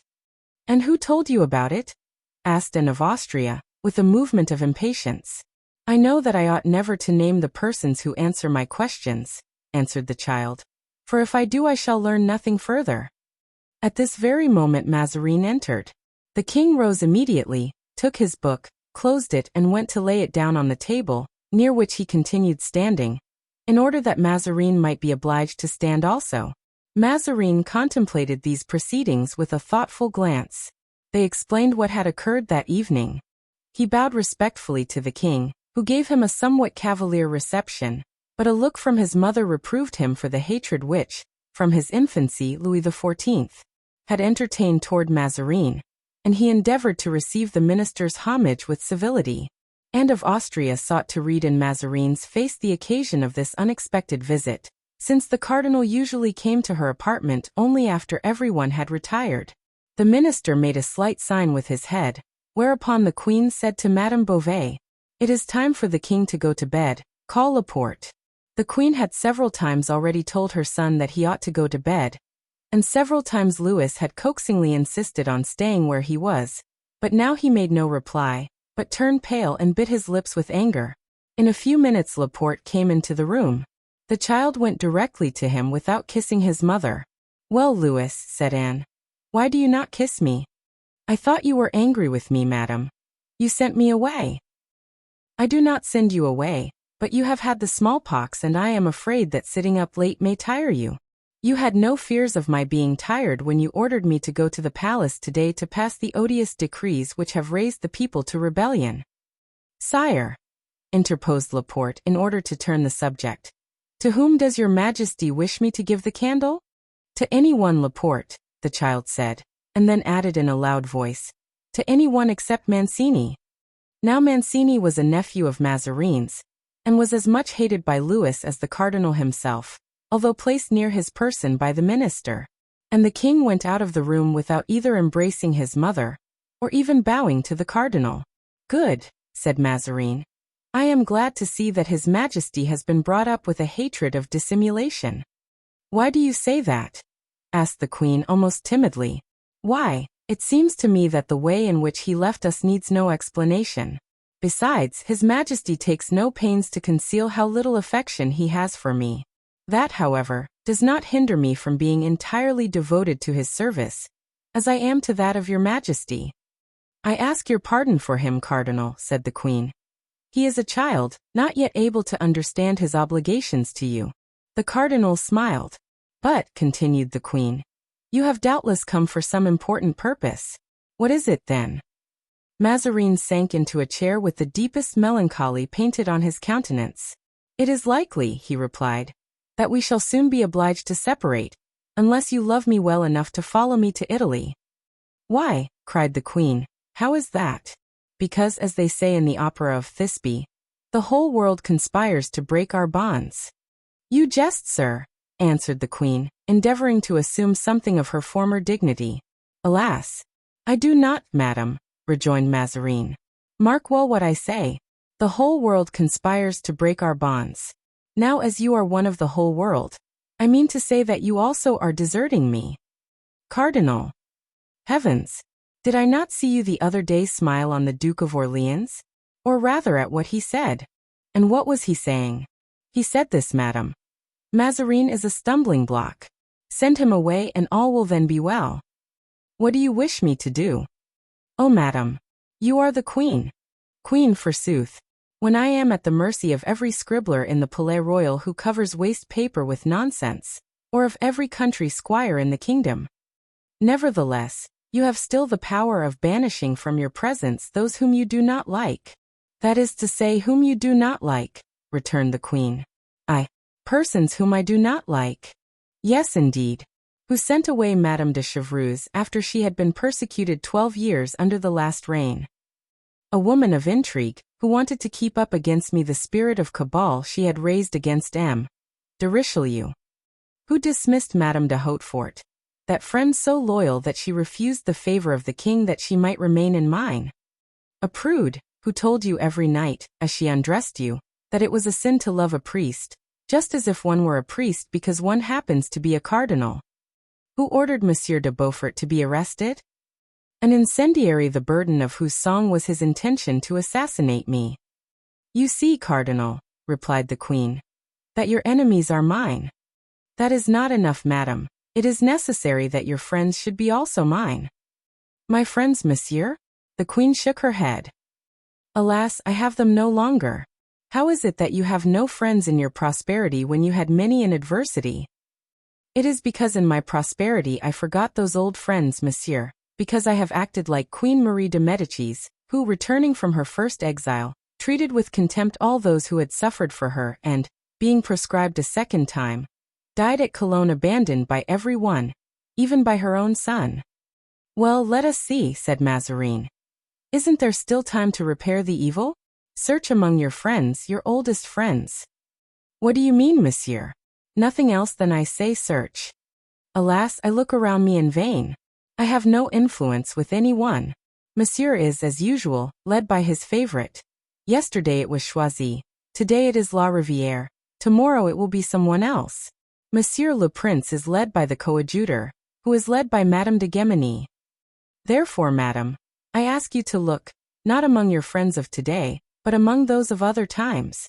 Among my friends of other times? Said the Queen.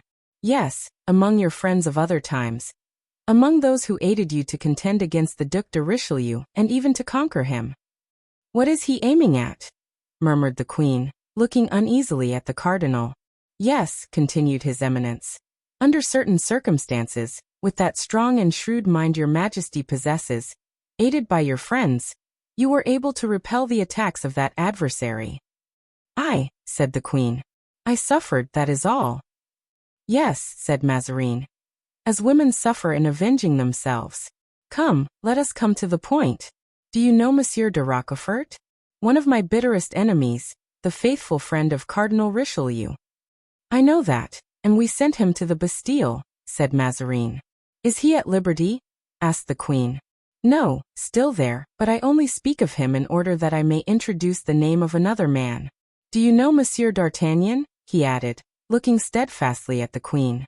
And of Austria received the blow with a beating heart. Has the Gascon been indiscreet? She murmured to herself, then said aloud. D'Artagnan. Stop an instant. The name seems certainly familiar. D'Artagnan. There was a musketeer who was in love with one of my women. Poor young creature. She was poisoned on my account. That's all you know of him? Asked Mazarin. The queen looked at him, surprised. You seem, sir, she remarked, to be making me undergo a course of cross-examination. Which you answer according to your fancy, replied Mazarin.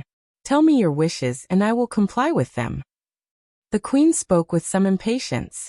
Well, madam, said Mazarin, bowing, I desire that you give me a share in your friends, as I have shared with you the little industry and talent that heaven has given me. The circumstances are grave, and it will be necessary to act promptly. Still, said the queen, I thought that we were finally quit of Monsieur de Beaufort. Yes, you saw only the torrent that threatened to overturn everything and you gave no attention to the still water. There is, however, a proverb current in France relating to water which is quiet. Continue, said the queen.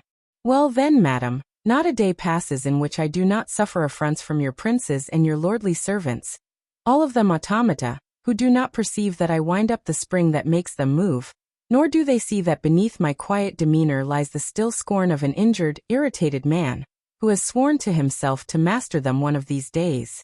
We have arrested Monsieur de Beaufort, but he is the least dangerous among them. There is the Prince de Condé, the hero of Rocroi. Do you think of him? Yes, madam, often and often, but pazienza, as we say in Italy. Next, after Monsieur de Condé, comes the Duke of Orleans. What are you saying? The first prince of the blood, the king's uncle.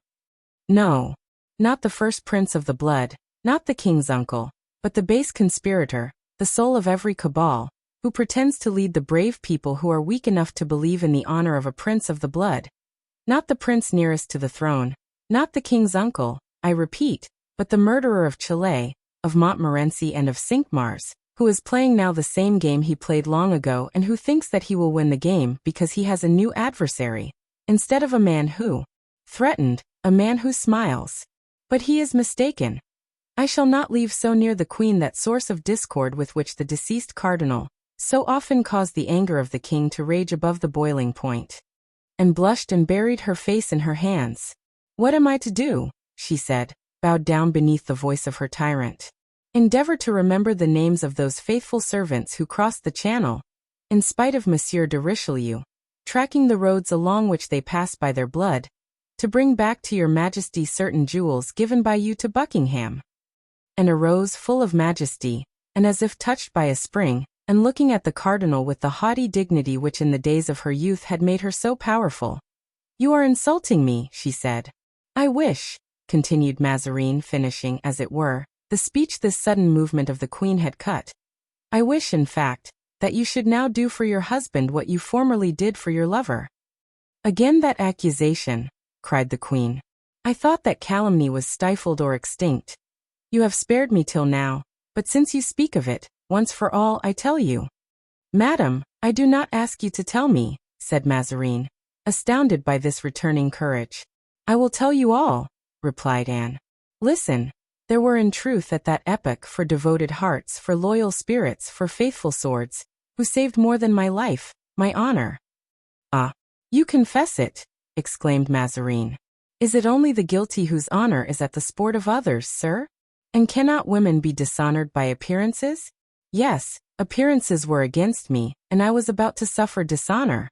However, I swear I was not guilty, I swear it by. The queen looked around her for some sacred object by which she could swear, and taking out of a cupboard hidden in the tapestry, a small coffer of rosewood set in silver, and laying it on the altar, I swear, she said, by these sacred relics that Buckingham was not my lover. What relics are those by which you swear? Asked Mazarin, smiling. I am incredulous. The queen untied from around her throat a small golden key which hung there, and presented it to the cardinal. Open, sir, she said, and look for yourself. Mazarin opened the coffer. A knife, covered with rust, and 2 letters, one of which was stained with blood, alone met his gaze. What are these things? He asked. What are these things? Replied Anne with queen-like dignity, extending toward the open coffer an arm, despite the lapse of years, still beautiful. These 2 letters are the only ones I ever wrote to him. This knife is the knife with which Felton stabbed him. Read the letters and see if I have lied or spoken the truth." But Mazarin, notwithstanding this permission, instead of reading the letters, took the knife which the dying Buckingham had snatched out of the wound, and sent by Laporte to the queen. The blade was red, for the blood had become rust. After a momentary examination during which the queen became as white as the cloth which covered the altar on which she was leaning, he put it back into the coffer with an involuntary shudder. "It is well, madam, I believe your oath." "No, no, read," exclaimed the queen indignantly. "Read, I command you, for I am resolved that everything shall be finished tonight and never will I recur to this subject again. Do you think," she said with a ghastly smile, "that I shall be inclined to reopen this coffer to answer any future accusations?" Mazarin, overcome by this determination, read the 2 letters. In one the queen asked for the ornaments back again. This letter had been conveyed by D'Artagnan, and had arrived in time. The other was that which Laporte had placed in the hands of the Duke of Buckingham, warning him that he was about to be assassinated. That communication had arrived too late. "It is well, madam," said Mazarin. "Nothing can gainsay such testimony." "Sir," replied the queen, closing the coffer and leaning her hand upon it, "if there is anything to be said, it is that I have always been ungrateful to the brave men who saved me, that I have given nothing to that gallant officer, D'Artagnan, you were speaking of just now, but my hand to kiss and this diamond." As she spoke she extended her beautiful hand to the cardinal, and showed him a superb diamond which sparkled on her finger. "It appears," she resumed, "that he sold it. He sold it in order to save me another time, to be able to send a messenger to the Duke to warn him of his danger. He sold it to Monsieur de Essarts, on whose finger I remarked it. I bought it from him, but it belongs to D'Artagnan. Give it back to him, sir, and since you have such a man in your service, make him useful." "Thank you, madam," said Mazarin. "I will profit by the advice. And now," added the queen, her voice broken by her emotion, "have you any other question to ask me?" "Nothing," the cardinal spoke in his most conciliatory manner, "except to beg of you to forgive my unworthy suspicions. I love you so tenderly that I cannot help being jealous, even of the past." A smile, which was indefinable, passed over the lips of the queen. "Since you have no further interrogations to make, leave me, I beseech you," she said. "I wish after such a scene to be alone." Mazarin bent low before her. "I will retire, madam. Do you permit me to return?" "Yes, tomorrow." The cardinal took the queen's hand, and pressed it with an air of gallantry to his lips. Scarcely had he left her when the queen went into her son's room, and inquired from Laporte if the king was in bed. Laporte pointed to the child, who was asleep, and ascended the steps side of the bed and softly kissed the placid forehead of her son. Then she retired as silently as she had come, merely saying to Laporte, "Try, my dear Laporte, to make the king more courteous to Monsieur le Cardinal, to whom both he and I are under such important obligations." Chapter 5. Chapter 5. The Gascon and the Italian. Meanwhile the cardinal returned to his own room, and after asking Bernouin, who stood at the door, whether anything had occurred during his absence, and being answered in the negative, he desired that he might be left alone. When he was alone he opened the door of the corridor, and then that of the antechamber. There D'Artagnan was asleep upon a bench. The cardinal went up to him and touched his shoulder.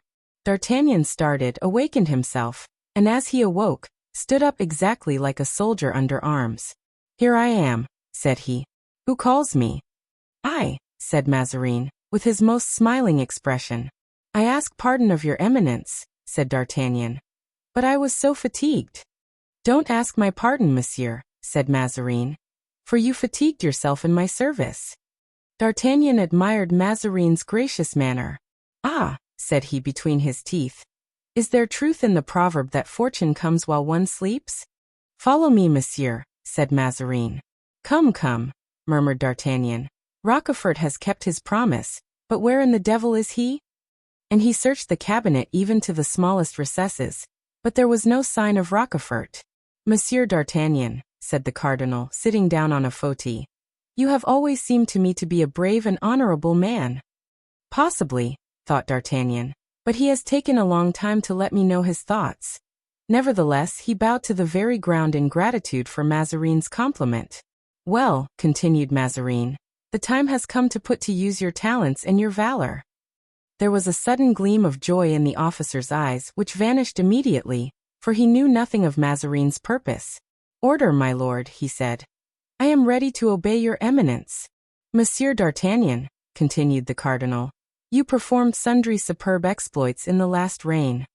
Your eminence is too good to remember such trifles in my favor. It is true I fought with tolerable success. I don't speak of your warlike exploits, monsieur, said Mazarin. Although they gained you much reputation, they were surpassed by others. D'Artagnan pretended astonishment.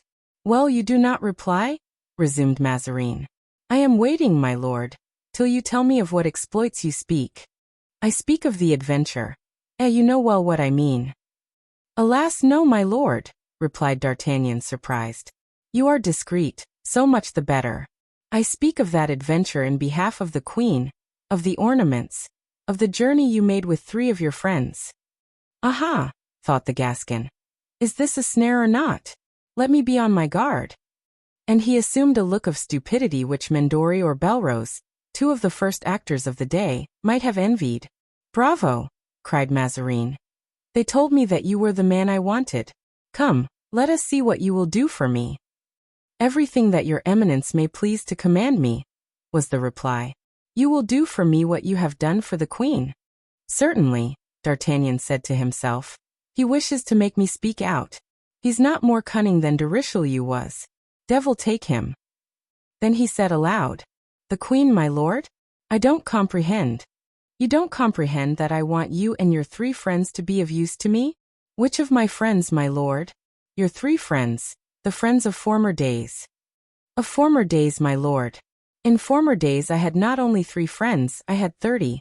At 22 one calls every man one's friend. Well, sir, returned Mazarin. Prudence is a fine thing, but today you might regret having been too prudent. My lord, Pythagoras made his disciples keep silence for 5 years that they might learn to hold their tongues. But you have been silent for 20 years, sir. Speak, now the queen herself releases you from your promise. The queen, said D'Artagnan, with an astonishment which this time was not pretended. Yes, the queen. And as a proof of what I say, she commanded me to show you this diamond, which she thinks you know.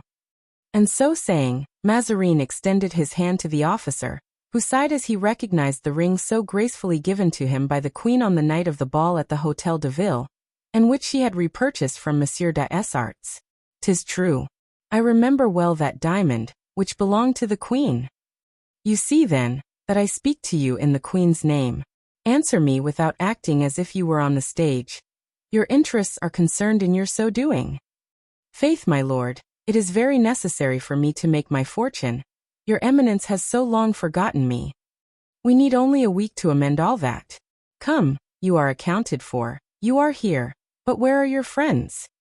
I do not know, my lord. We have parted company this long time. All 3 have left the service. Where can you find them, then? Wherever they are, that's my business. Well, now, what are your conditions if I employ you? Money, my lord, as much money as what you wish me to undertake will require. I remember too well how sometimes we were stopped for want of money, and but for that diamond, which I was obliged to sell, we should have remained on the road. The devil he does. Money, and a large sum, said Mazarin. Pray, are you aware that the king has no money in his treasury? Do then as I did, my lord. Sell the crown diamonds. Trust me, don't let us try to do things cheaply. Great undertakings come poorly off with paltry means. Well, returned Mazarin, we will satisfy you. Richelieu, thought D'Artagnan, would have given me 500 pistoles in advance. You will then be at my service? Asked Mazarin. Yes, if my friends agree. But if they refuse, can I count on you? I have never accomplished anything alone, said D'Artagnan, shaking his head. Go then and find them. What shall I say to them by way of inducement to serve your eminence? You know them better than I. Adapt your promises to their respective characters. What shall I promise? That if they serve me as well as they served the queen, my gratitude shall be magnificent. But what are we to do? Make your mind easy. When the time for action comes, you shall be put in full possession of what I require from you. Wait till that time arrives and find out your friends. My lord, perhaps they are not in Paris. It is even probable that I shall have to make a journey. I am only a lieutenant of musketeers, very poor, and journeys cost money. My intention, said Mazarin, is not that you go with a great following. My plans require secrecy and would be jeopardized by a too extravagant equipment. Still, my lord, I can't travel on my pay, for it is now 3 months behind.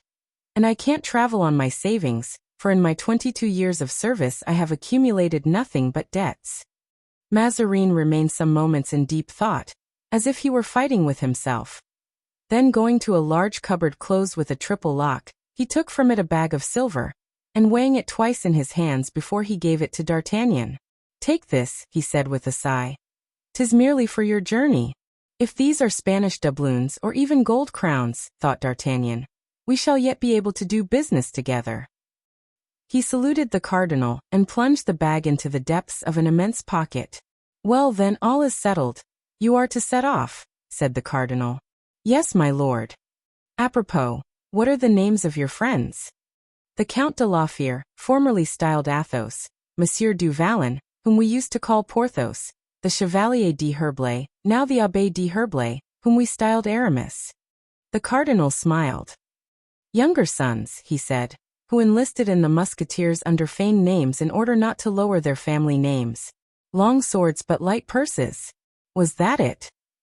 If, God willing, these swords should be devoted to the service of your eminence, said D'Artagnan, I shall venture to express a wish, which is, that in its turn the purse of your eminence may become light and theirs heavy. For with these 3 men your eminence may rouse all Europe if you like. These Gascons, said the cardinal, laughing, almost beat the Italians in effrontery. At all events, answered D'Artagnan with a smile almost as crafty as the cardinal's, they beat them when they draw their swords.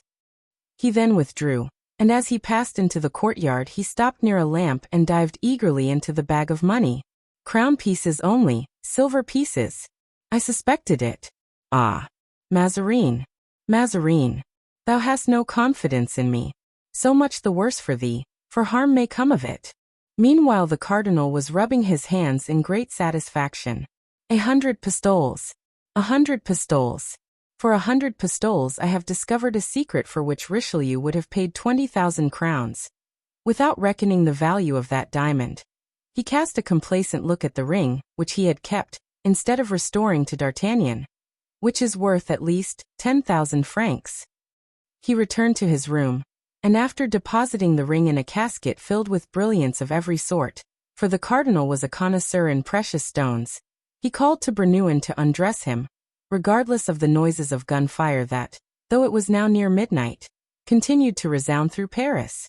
In the meantime D'Artagnan took his way toward the Rue Tiquetonne, where he lived at the Hôtel de la Chevrette. We will explain in a few words how D'Artagnan had been led to choose that place of residence. Chapter 6. D'Artagnan in his 40th year. Years have elapsed, many events have happened, alas. Since in our romance of the Three Musketeers, we took leave of D'Artagnan at number 12 Rue des Fossoyeurs. D'Artagnan had not failed in his career, but circumstances had been adverse to him. So long as he was surrounded by his friends he retained his youth and the poetry of his character. He was one of those fine, ingenuous natures which assimilate themselves easily to the dispositions of others. Athos imparted to him his greatness of soul, Porthos his enthusiasm, Aramis his elegance. Had D'Artagnan continued his intimacy with these 3 men, he would have become a superior character. Athos was the first to leave him, in order that he might retire to a little property he had inherited near Blois. Porthos, the second, to marry an attorney's wife, and lastly, Aramis, the third, to take orders and become an abbé.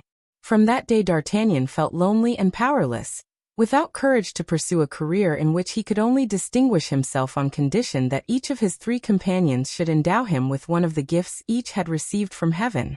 Notwithstanding his commission in the Musketeers, D'Artagnan felt completely solitary. For a time the delightful remembrance of Madame Bonancieux left on his character a certain poetic tinge, Perishable indeed, for like all other recollections in this world, these impressions were, by degrees, effaced. A garrison life is fatal even to the most aristocratic organization. And imperceptibly D'Artagnan, always in the camp, always on horseback, always in garrison, became, I know not how in the present age one would express it, a typical trooper. His early refinement of character was not only not lost, it grew even greater than ever, but it was now applied to the little, instead of to the great things of life, to the martial condition of the soldier, comprised under the head of a good lodging, a rich table, a congenial hostess. These important advantages D'Artagnan found to his own taste in the Rue Tiquetonne at the sign of the Roe. From the time D'Artagnan took quarters in that hotel, the mistress of the house, a pretty and fresh-looking Flemish woman, 25 or 26 years old, had been singularly interested in him, and after certain love passages, much obstructed by an inconvenient husband to whom a dozen times D'Artagnan had made a pretense of passing a sword through his body, that husband had disappeared one fine morning, after furtively selling certain choice lots of wine, carrying away with him money and jewels. He was thought to be dead. His wife especially, who cherished the pleasing idea that she was a widow, stoutly maintained that death had taken him. Therefore, after the connection had continued 3 years, carefully fostered by D'Artagnan, who found his bed and his mistress more agreeable every year, each doing credit to the other, the mistress conceived the extraordinary desire of becoming a wife and proposed to D'Artagnan that he should marry her. Ah, fie! D'Artagnan replied. Bigamy, my dear. Come now, you don't really wish it. But he is dead. I am sure of it. He was a very contrary fellow and might come back on purpose to have us hanged. All right, if he comes back you will kill him, you are so skillful and so brave. Peste! My darling! Another way of getting hanged. So you refuse my request? To be sure I do, furiously. The pretty landlady was desolate. She would have taken D'Artagnan not only as her husband, but as her god. He was so handsome and had so fierce a mustache. Then along toward the 4th year, came the expedition of Franche-Comté. D'Artagnan was assigned to it, and made his preparations to depart. There were then great griefs, tears without end and solemn promises to remain faithful. All of course on the part of the hostess. D'Artagnan was too grand to promise anything. He purposed only to do all that he could to increase the glory of his name. As to that, we know D'Artagnan's courage. He exposed himself freely to danger, and while charging at the head of his company he received a ball through the chest which laid him prostrate on the field of battle. He had been seen falling from his horse and had not been seen to rise. Every one, therefore, believed him to be dead, especially those to whom his death would give promotion. One believes readily what he wishes to believe. Now in the army, from the division generals who desire the death of the general-in-chief, to the soldiers who desire the death of the corporals, all desire someone's death. But D'Artagnan was not a man to let himself be killed like that. After he had remained through the heat of the day unconscious on the battlefield, the cool freshness of the night brought him to himself. He gained a village, knocked at the door of the finest house, and was received as the wounded are always and everywhere received in France. He was petted, tended, cured, and one fine morning, in better health than ever before, he set out for France.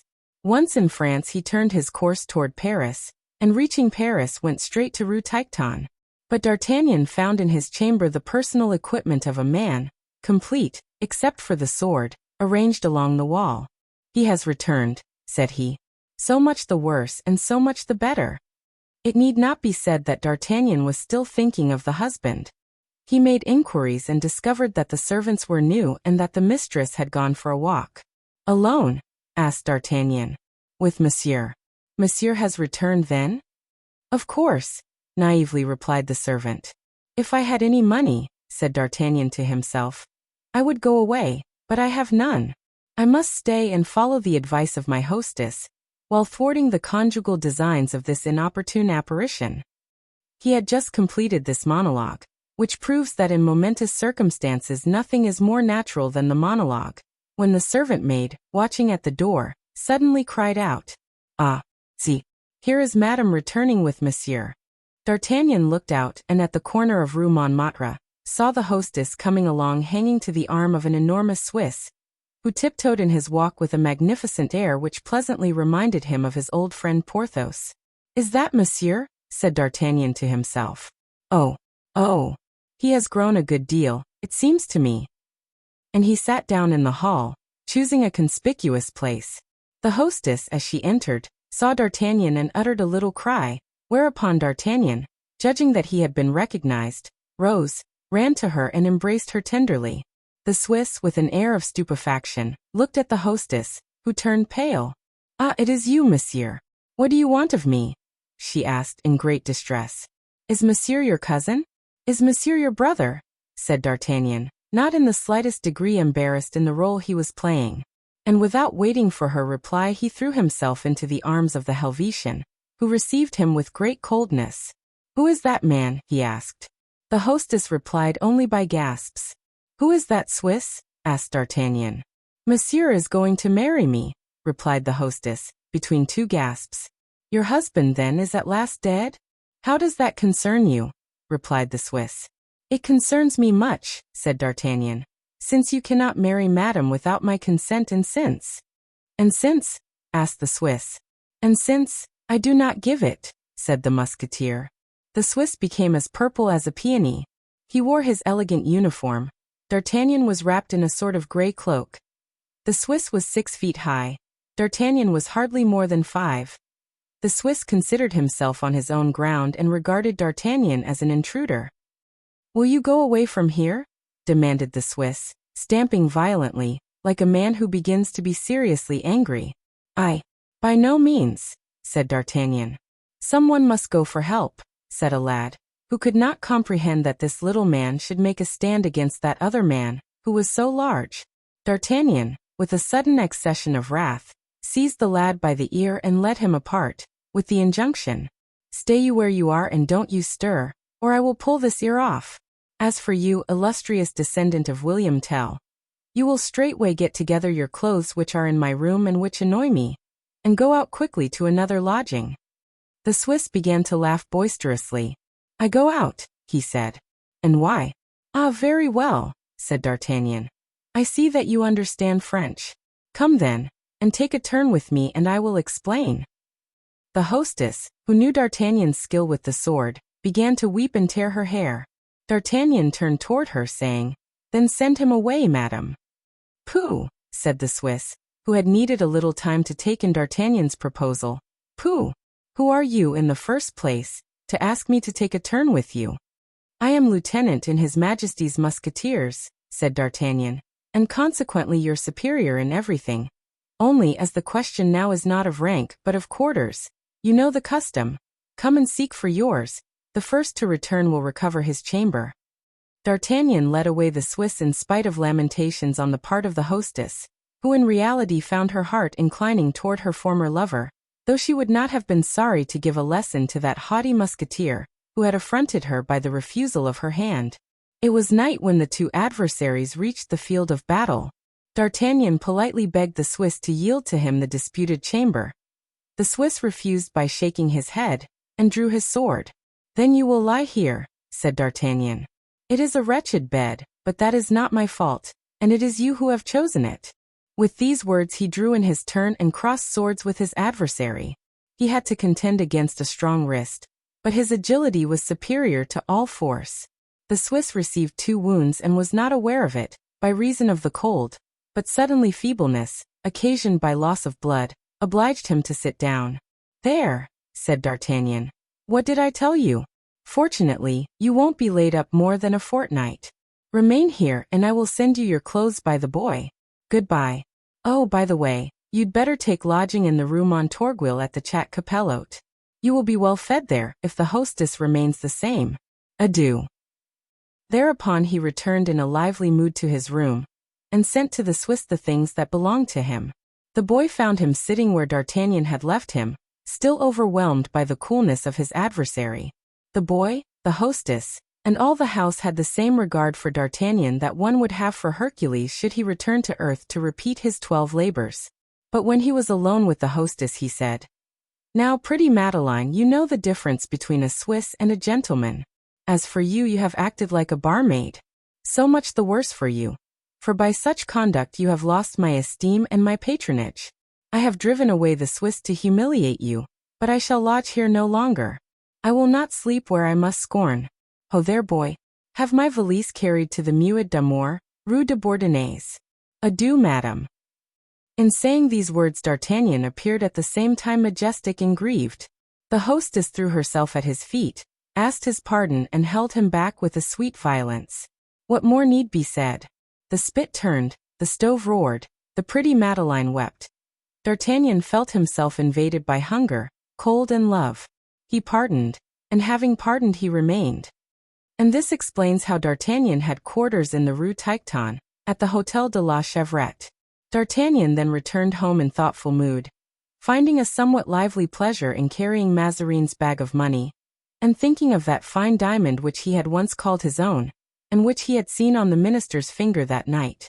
Should that diamond ever fall into my hands again, he reflected, I would turn it at once into money. I would buy with the proceeds certain lands around my father's chateau, which is a pretty place, well enough, but with no land to it at all, except a garden about the size of the Cemetery des Innocents.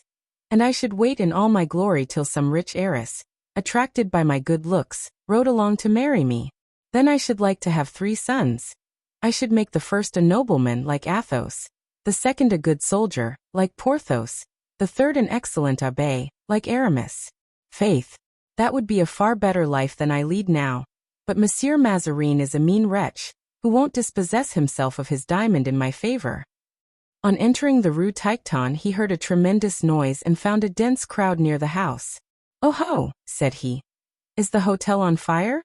On approaching the Hotel of the Row he found, however, that it was in front of the next house the mob was collected. The people were shouting and running about with torches. By the light of one of these torches D'Artagnan perceived men in uniform.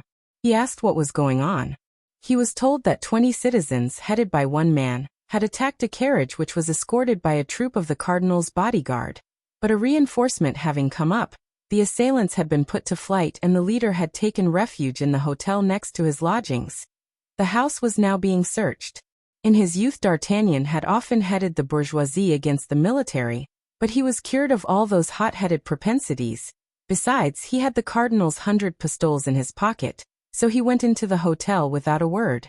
There he found Madeleine alarmed for his safety and anxious to tell him all the events of the evening, but he cut her short by ordering her to put his supper in his room, and give him with it a bottle of good Burgundy. He took his key and candle, and went upstairs to his bedroom. He had been contented, for the convenience of the house, to lodge in the 4th story, and truth obliges us even to confess that his chamber was just above the gutter and below the roof. His first care on entering it was to lock up in an old bureau with a new lock his bag of money, and then as soon as supper was ready he sent away the waiter who brought it up and sat down to table. Not to reflect on what had passed, as one might fancy. No, D'Artagnan considered that things are never well done when they are not reserved to their proper time. He was hungry, he supped, he went to bed. Neither was he one of those who think that the necessary silence of the night brings counsel with it. In the night he slept, but in the morning, refreshed and calm, he was inspired with his clearest views of everything. It was long since he had any reason for his morning's inspiration, but he always slept all night long. At daybreak he awoke and took a turn around his room. In 43, he said, just before the death of the late cardinal, I received a letter from Athos. Where was I then? Let me see. Oh, at the siege of Besançon, I was in the trenches. He told me, let me think. What was it? That he was living on a small estate, but where? I was just reading the name of the place when the wind blew my letter away. I suppose to the Spaniards. There's no use in thinking any more about Athos. Let me see. With regard to Porthos, I received a letter from him too. He invited me to a hunting party on his property in the month of September, 1646. Unluckily, as I was then in Béarn, on account of my father's death, the letter followed me there. I had left Béarn when it arrived and I never received it until the month of April, 1647. And as the invitation was for September, 1646, I couldn't accept it. Let me look for this letter. It must be with my title deeds. D'Artagnan opened an old casket which stood in a corner of the room. and which was full of parchments referring to an estate during a period of 200 years lost to his family. He uttered an exclamation of delight, for the large handwriting of Porthos was discernible, and underneath some lines traced by his worthy spouse. D'Artagnan eagerly searched for the heading of this letter. It was dated from the Château du Vallon. Porthos had forgotten that any other address was necessary. In his pride he fancied that every one must know the Château du Vallon. "Devil take the vain fellow," said D'Artagnan. "However, I had better find him out first, since he can't want money. Athos must have become an idiot by this time from drinking. Aramis must have worn himself to a shadow of his former self by constant genuflection." He cast his eyes again on the letter. There was a postscript. "I write by the same courier to our worthy friend Aramis in his convent." In his convent? What convent? There are about 200 in Paris and 3,000 in France. And then perhaps on entering the convent he changed his name. Ah! If I were but learned in theology I should recollect what it was he used to dispute about with the curate of Montdidier and the superior of the Jesuits. When we were at Crèvecoeur, I should know what doctrine he leans to and I should glean from that what saint he has adopted as his patron. Well, suppose I go back to the cardinal and ask him for a passport into all the convents one can find, even into the nunneries? It would be a curious idea, and maybe I should find my friend under the name of Achilles. But no, I should lose myself in the cardinal's opinion. Great people only thank you for doing the impossible. What's possible, they say, they can effect themselves, and they are right. But let us wait a little and reflect. I received a letter from him, the dear fellow, in which he even asked me for some small service, which, in fact, I rendered him. Yes, but now what did I do with that letter? D'Artagnan thought a moment, and then went to the wardrobe in which hung his old clothes. He looked for his doublet of the year 1648, and as he had orderly habits, he found it hanging on its nail. He felt in the pocket and drew from it a paper. It was the letter of Aramis. "Monsieur d'Artagnan, you know that I have had a quarrel with a certain gentleman, who has given me an appointment for this evening in the Place Royale. As I am of the church, and the affair might injure me if I should share it with any other than a sure friend like you, I write to beg that you will serve me as second.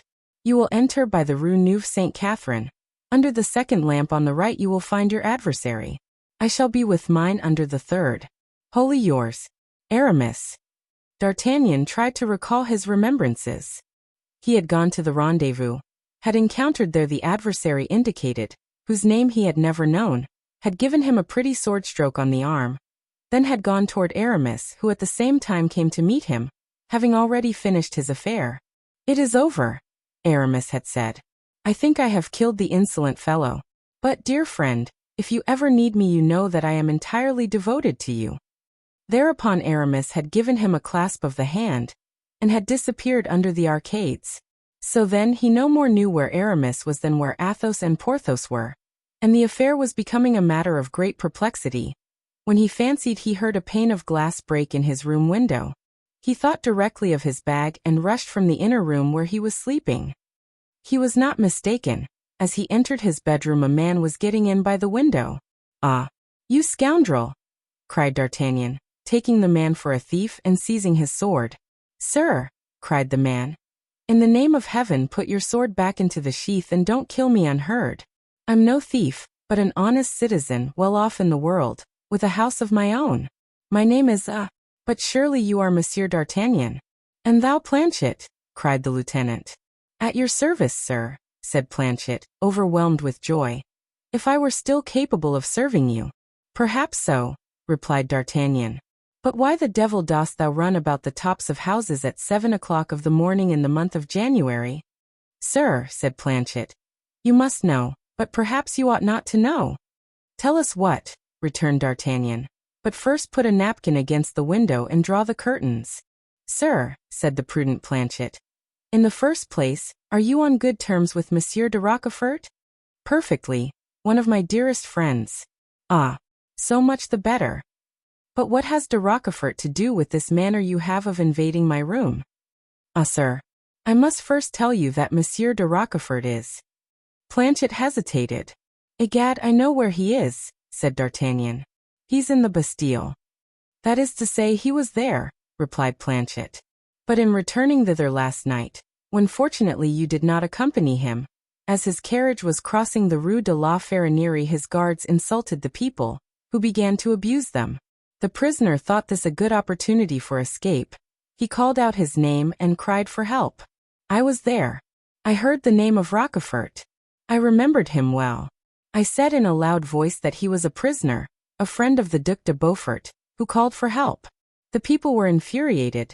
They stopped the horses and cut the escort to pieces, whilst I opened the doors of the carriage and Monsieur de Rochefort jumped out, and soon was lost amongst the crowd.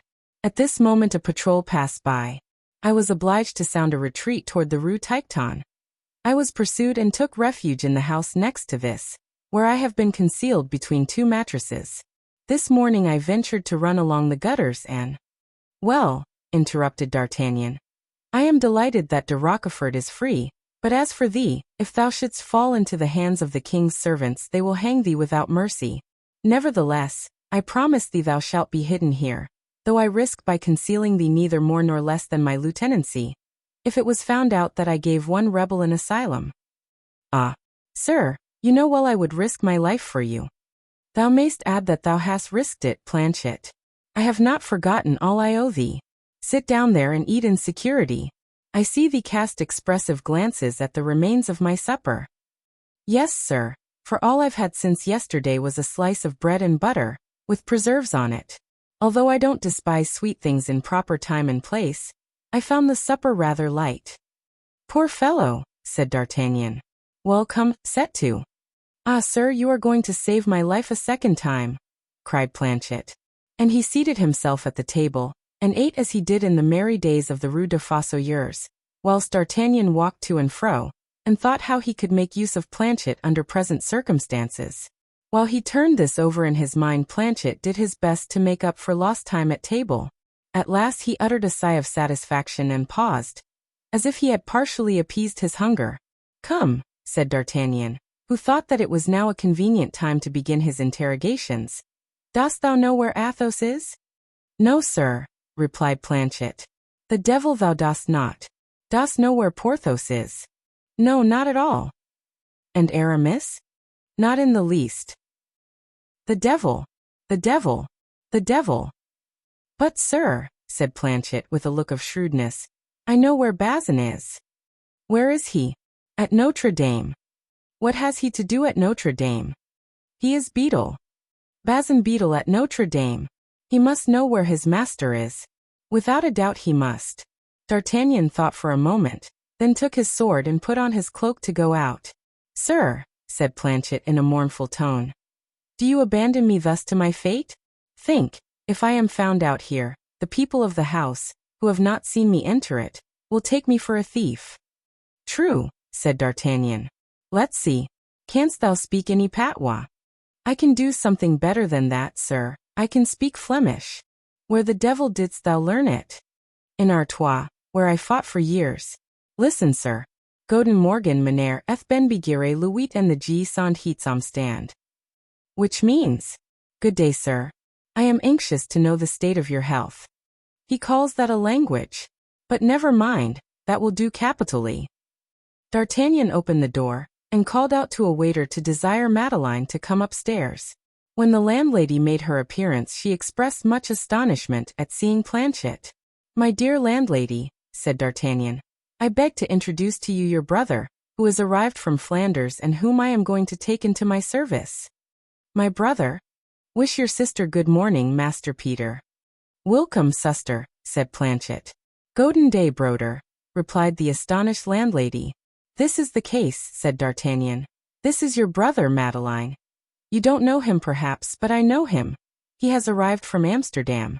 You must dress him up during my absence. When I return, which will be in about an hour, you must offer him to me as a servant, and upon your recommendation, though he doesn't speak a word of French, I take him into my service. You understand. That is to say, I guess your wishes, and that is all that's necessary, said Madeleine. You are a precious creature, my pretty hostess, and I am much obliged to you. The next moment D'Artagnan was on his way to Notre Dame. Chapter 7. Touches upon the strange effects a half-pistole may have. D'Artagnan, as he crossed the Pont Neuf, congratulated himself on having found Planchet again, for at that time an intelligent servant was essential to him. Nor was he sorry that through Planchet and the situation which he held in Rue de Lombards, a connection with the bourgeoisie might be commenced, at that critical period when that class were preparing to make war with the court party. It was like having a spy in the enemy's camp. In this frame of mind, grateful for the accidental meeting with Planchet, pleased with himself, D'Artagnan reached Notre Dame. He ran up the steps, entered the church, and addressing a verger who was sweeping the chapel, asked him if he knew Monsieur Bazin. Monsieur Bazin the beadle? Said the verger. Yes. There he is attending Mass in the chapel of the Virgin. D'Artagnan nearly jumped for joy. He had despaired of finding Bazin, but now he thought, since he held one end of the thread he would be pretty sure to reach the other end.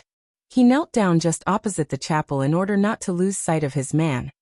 And as he had almost forgotten his prayers and had omitted to take a book with him, he made use of his time in gazing at Bazin. Bazin wore his dress, it may be observed, with equal dignity and saintly propriety.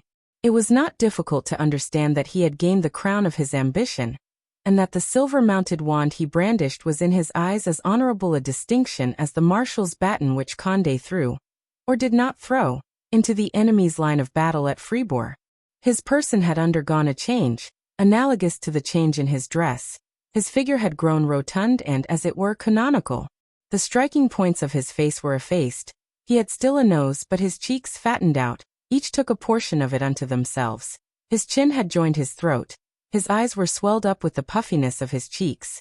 His hair, cut straight in holy guise, covered his forehead as far as his eyebrows. The officiating priest was just finishing Mass whilst D'Artagnan was looking at Bazin. He pronounced the words of the Holy Sacrament and retired, giving the benediction, which was received by the kneeling communicants, to the astonishment of D'Artagnan, who recognized in the priest the coadjutor Asterisk himself, the famous Jean-François Gondy, who at that time, having a presentiment of the part he was to play, was beginning to court popularity by almsgiving. It was to this end that he performed from time to time some of those early masses which the common people, generally, alone attended. Asterisk a sacerdotal officer. D'Artagnan knelt as well as the rest, received his share of the benediction and made the sign of the cross, but when Bazin passed in his turn, with his eyes raised to heaven and walking, in all humility, the very last, D'Artagnan pulled him by the hem of his robe. Bazin looked down and started, as if he had seen a serpent. Monsieur D'Artagnan, he cried. Vade retro satanas. So, my dear Bazin, said the officer, laughing, this is the way you receive an old friend. Sir, replied Bazin, the true friends of a Christian are those who aid him in working out his salvation, not those who hinder him in doing so. I don't understand you, Bazin, nor can I see how I can be a stumbling block in the way of your salvation, said D'Artagnan. You forget, sir, that you very nearly ruined forever that of my master, and that it was owing to you that he was very nearly being damned eternally for remaining a musketeer, whilst all the time his true vocation was the church. My dear Bazin, you ought to perceive, said D'Artagnan, from the place in which you find me, that I am greatly changed in everything. Age produces good sense, and as I doubt not but that your master is on the road to salvation, I want you to tell me where he is, that he may help me to mine. Rather say, to take him back with you into the world. Fortunately, I don't know where he is. How? Cried D'Artagnan. You don't know where Aramis is? Formerly, replied Bazin. Aramis was his name of perdition. By Aramis is meant Semera, which is the name of a demon. Happily for him he has ceased to bear that name. And therefore, said D'Artagnan, resolved to be patient to the end, it is not Aramis I seek, but the Abbé de Herblay. Come, my dear Bazin, tell me where he is. Didn't you hear me tell you, Monsieur D'Artagnan, that I don't know where he is? Yes, certainly, but to that I answer that it is impossible.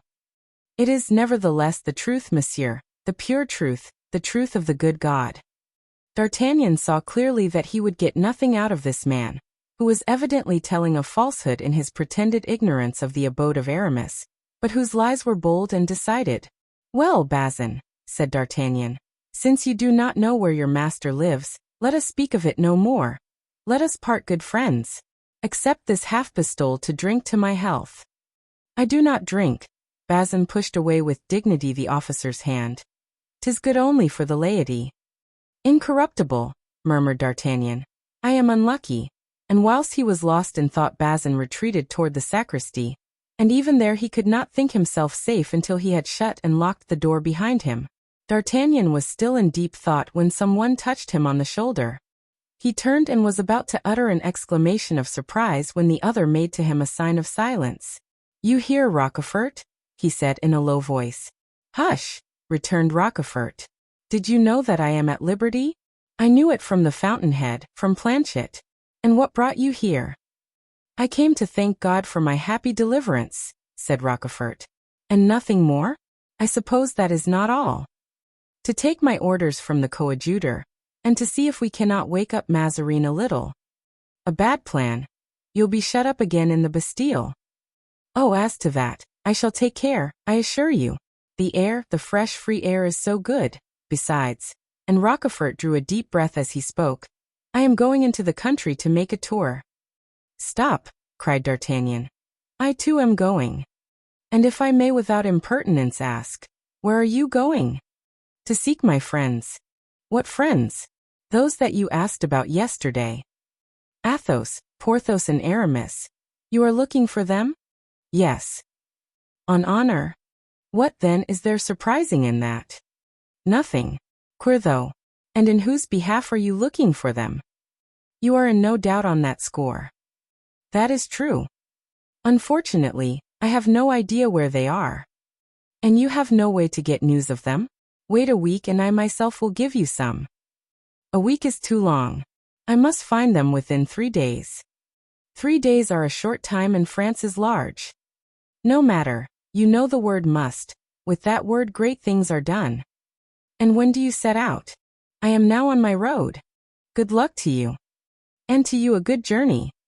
Perhaps we shall meet on our road. That is not probable. Who knows? Chance is so capricious. Adieu till we meet again.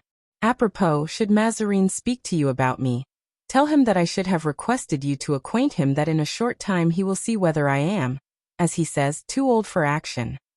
And Rochefort went away with one of those diabolical smiles which used formerly to make D'Artagnan shudder, but D'Artagnan could now see it without alarm, and smiling in his turn, with an expression of melancholy which the recollections called up by that smile could, perhaps, alone give to his countenance, he said, Go, demon, do what thou wilt. It matters little now to me. There's no second Constance in the world. On his return to the cathedral, D'Artagnan saw Bazin, who was conversing with the sacristan. Bazin was making, with his spare little short arms, ridiculous gestures. D'Artagnan perceived that he was enforcing prudence with respect to himself. D'Artagnan slipped out of the cathedral, and placed himself in ambuscade at the corner of the Rue de Canettes. It was impossible that Bazin should go out of the cathedral without his seeing him. In 5 minutes Bazin made his appearance, looking in every direction to see if he were observed, but he saw no one. Calmed by appearances, he ventured to walk on through the Rue Notre Dame. Then D'Artagnan rushed out of his hiding place and arrived in time to see Bazin turn down the Rue de la Juiverie and enter, in the Rue de la Calandre, a respectable-looking house, and this D'Artagnan felt no doubt was the habitation of the worthy beadle. Afraid of making any inquiries at this house, D'Artagnan entered a small tavern at the corner of the street, and asked for a cup of hypocras. This beverage required a good half-hour to prepare, and D'Artagnan had time, therefore, to watch Bazin unsuspected. He perceived in the tavern a pert boy between 12 and 15 years of age whom he fancied he had seen not 20 minutes before under the guise of a chorister. He questioned him, and as the boy had no interest in deceiving, D'Artagnan learned that he exercised, from 6 o'clock in the morning until 9, the office of chorister, and from 9 o'clock till midnight that of a waiter in the tavern. Whilst he was talking to this lad, a horse was brought to the door of Bazin's house. It was saddled and bridled. Almost immediately Bazin came downstairs. Look, said the boy, there's our beadle, who is going a journey. And where is he going? Asked D'Artagnan. Forsooth, I don't know. Half a pistole if you can find out, said D'Artagnan. For me? Cried the boy, his eyes sparkling with joy. If I can find out where Bazin is going? That is not difficult. You are not joking, are you? No, on the honor of an officer. There is the half-pistole. And he showed him the seductive coin but did not give it him. I shall ask him. Just the very way not to know. Wait till he is set out and then marry, come up, ask and find out. The half-pistole is ready. And he put it back again into his pocket. I understand, said the child, with that jeering smile which marks especially the gamin de Paris. Well, we must wait. They had not long to wait. 5 minutes afterward Bazin set off on a full trot, urging on his horse by the blows of a parapluie, which he was in the habit of using instead of a riding whip. Scarcely had he turned the corner of the Rue de la Juiverie, when the boy rushed after him like a bloodhound on full scent. Before 10 minutes had elapsed the child returned. Well, said D'Artagnan. Well, answered the boy, the thing is done. Where is he gone? The half-pistole is for me. Doubtless, answer me. I want to see it. Give it me, that I may see it is not false. There it is. The child put the piece of money into his pocket.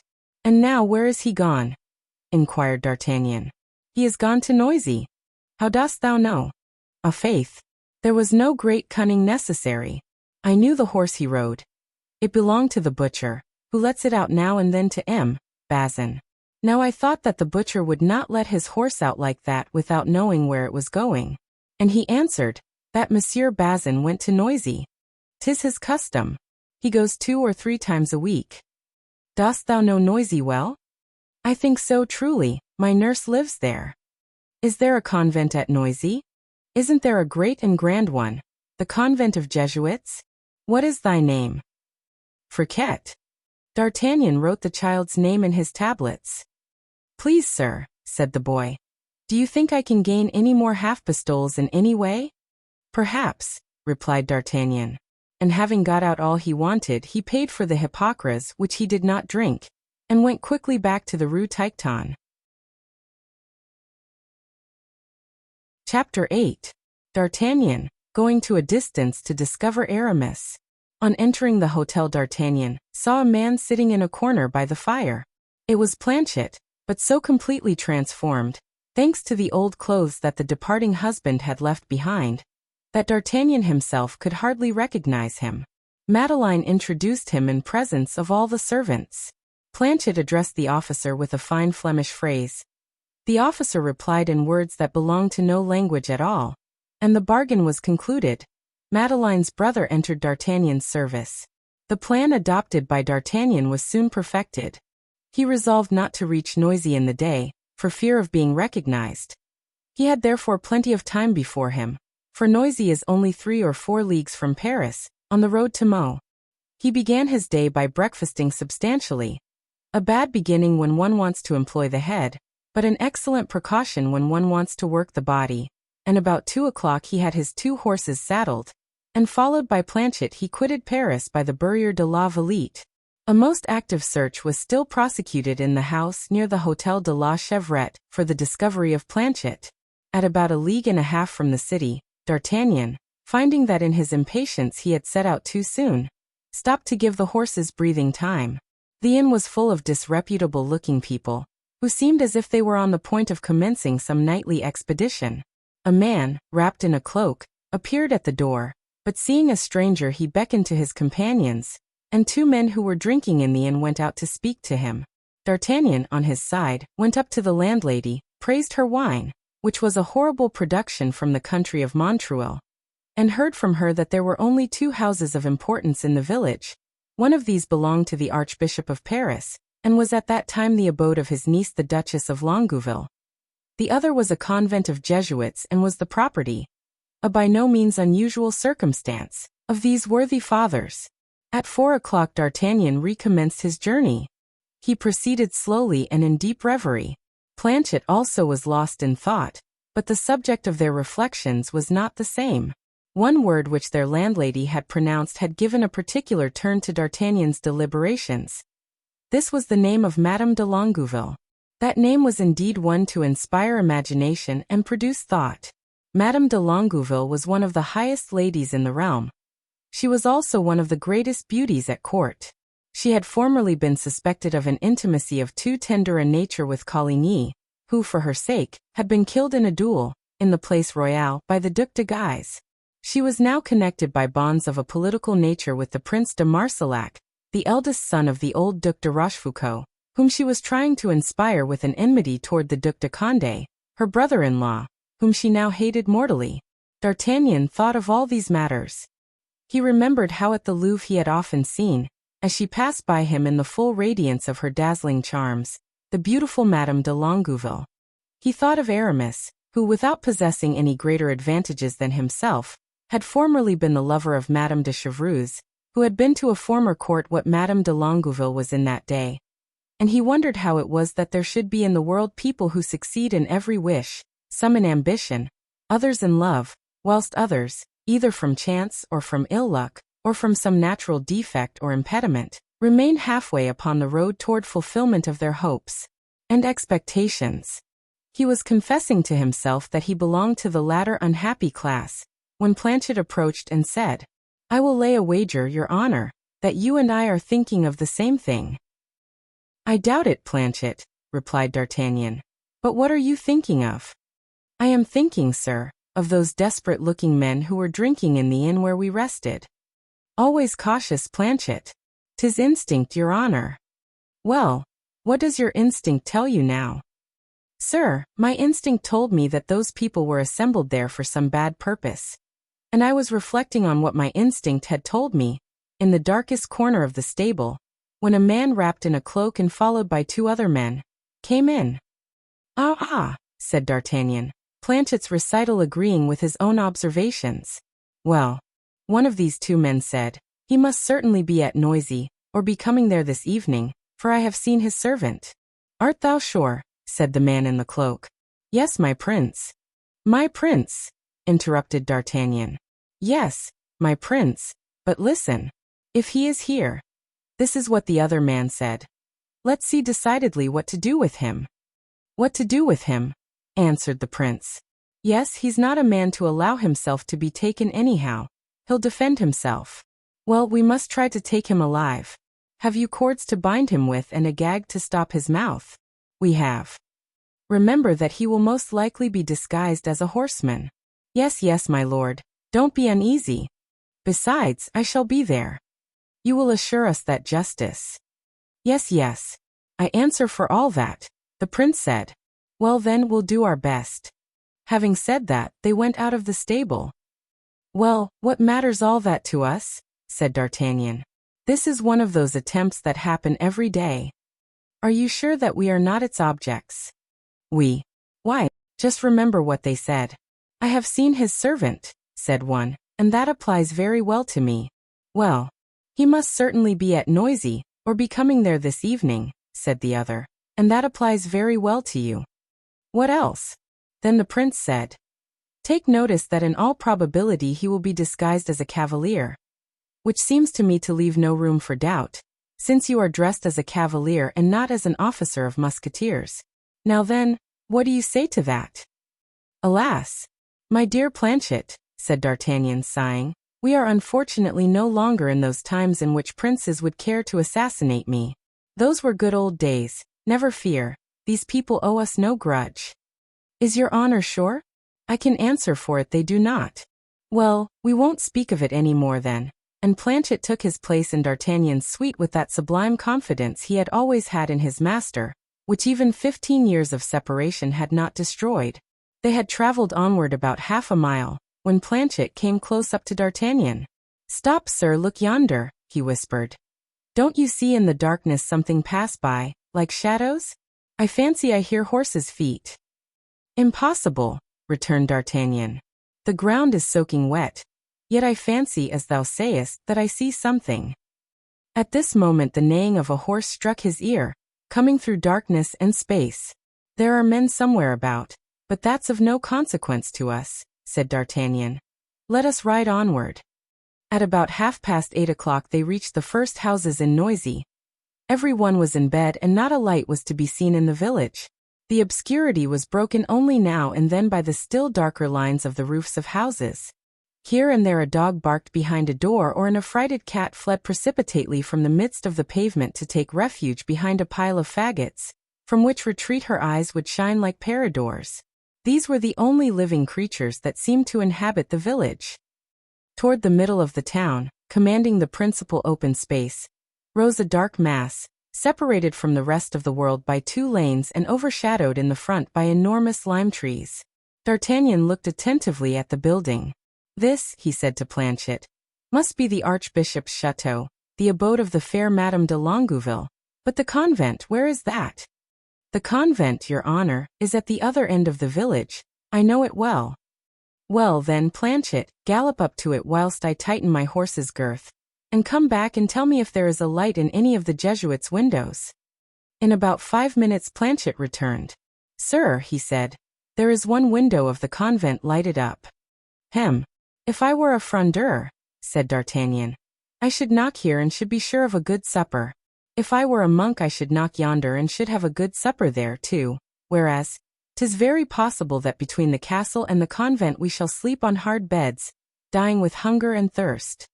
Yes, added Planchet, like the famous ass of Buridan. Shall I knock? Hush, replied D'Artagnan. The light no longer burns in yonder window. Do you hear nothing? Whispered Planchet. What is that noise? There came a sound like a whirlwind. At the same time 2 troops of horsemen, each composed of 10 men, sallied forth from each of the lanes which encompassed the house and surrounded D'Artagnan and Planchet. Heyday, cried D'Artagnan, drawing his sword and taking refuge behind his horse. Are you not mistaken? Is it really for us that you mean your attack? Here he is. We have him, cried the horsemen, rushing on D'Artagnan with naked swords. Don't let him escape, said a loud voice. No, my lord, be assured we shall not. D'Artagnan thought it was now time for him to join in the conversation. Halloo, gentlemen, he called out in his Gascon accent. What do you want? What do you demand? That thou shalt soon know, shouted a chorus of horsemen. Stop, stop, cried he whom they had addressed as my lord. 'Tis not his voice. Ah, just so, gentlemen. Pray, do people get into a passion at random at Noisy? Take care, for I warn you that the first man that comes within the length of my sword, and my sword is long, I rip him up. The chieftain of the party drew near. What are you doing here? He asked in a lofty tone, as that of one accustomed to command. And you, what are you doing here? Replied D'Artagnan. Be civil, or I shall beat you. For although one may not choose to proclaim oneself, one insists on respect suitable to one's rank. You don't choose to discover yourself, because you are the leader of an ambuscade, returned D'Artagnan. But with regard to myself, who am traveling quietly with my own servant, I have not the same reasons as you have to conceal my name. Enough, enough. What is your name? I shall tell you my name in order that you may know where to find me, my lord, or my prince, as it may suit you best to be called, said our Gascon, who did not choose to seem to yield to a threat. Do you know Monsieur d'Artagnan? Lieutenant in the King's Musketeers, said the voice. You are Monsieur d'Artagnan? I am. Then you came here to defend him? Him? Whom? The man we are seeking. It seems, said D'Artagnan, that whilst I thought I was coming to Noisy I have entered, without suspecting it, into the kingdom of mysteries. Come, replied the same lofty tone. Answer. Are you waiting for him underneath these windows? Did you come to Noisy to defend him? I am waiting for no one, replied D'Artagnan, who was beginning to be angry. I propose to defend no one but myself, and I shall defend myself vigorously. I give you warning. Very well, said the voice. Go away from here and leave the place to us. Go away from here, said D'Artagnan, whose purposes were in conflict with that order. That is not so easy, since I am on the point of falling, and my horse too through fatigue, unless, indeed, you are disposed to offer me a supper and a bed in the neighborhood. Rascal. Monsieur, said D'Artagnan, I beg you will have a care what you say, for if you utter another word like that, be you marquis, duke, prince or king, I will thrust it down your throat. Do you hear? Well, well, rejoined the leader, there's no doubt 'tis a Gascon who is speaking, and therefore not the man we are looking for. Our blow has failed for tonight. Let us withdraw. We shall meet again, Master D'Artagnan, continued the leader, raising his voice. Yes, but never with the same advantages, said D'Artagnan in a tone of raillery. For when you meet me again you will perhaps be alone, and there will be daylight. very good, said the voice. En route, gentlemen. And the troop, grumbling angrily, disappeared in the darkness and took the road to Paris. D'Artagnan and Planchet remained for some moments still on the defensive. Then, as the noise of the horsemen became more and more distant, they sheathed their swords. Thou sayest, simpleton, said D'Artagnan to his servant, that they wished no harm to us. But to whom then? Faith, I neither know nor care. What I do care for now is to make my way into the Jesuits' convent. So to horse and let us knock at their door. Happen what will, the devil take them, they can't eat us. And he mounted his horse. Planchet had just done the same when an unexpected weight fell upon the back of the horse, which sank down. Hey, your honor, cried Planchet, I've a man behind me. D'Artagnan turned around and plainly saw two human forms on Planchet's horse. "'Tis then the devil that pursues," he cried, drawing his sword and preparing to attack the new foe. "No, no, dear D'Artagnan," said the figure. "'Tis not the devil. 'Tis Aramis. Gallop fast, Planchet, and when you come to the end of the village turn swiftly to the left." And Planchet, with Aramis behind him, set off at full gallop, followed by D'Artagnan, who began to think he was in the merry maze of some fantastic dream. Chapter 9. The Abbé d'Herblay. At the extremity of the village, Planchet turned to the left in obedience to the orders of Aramis, and stopped underneath the window which had light in it. Aramis alighted and clapped his hands 3 times. Immediately the window was opened, and a ladder of rope was let down from it. "My friend," said Aramis, "if you like to ascend I shall be delighted to receive you." "Ah," said D'Artagnan, "is that the way you return to your apartment?" "After 9 at night, pardieu," said Aramis. "The rule of the convent is very severe." "Pardon me, my dear friend," said D'Artagnan. "I think you said pardieu." "Do you think so?" said Aramis, smiling. "It is possible.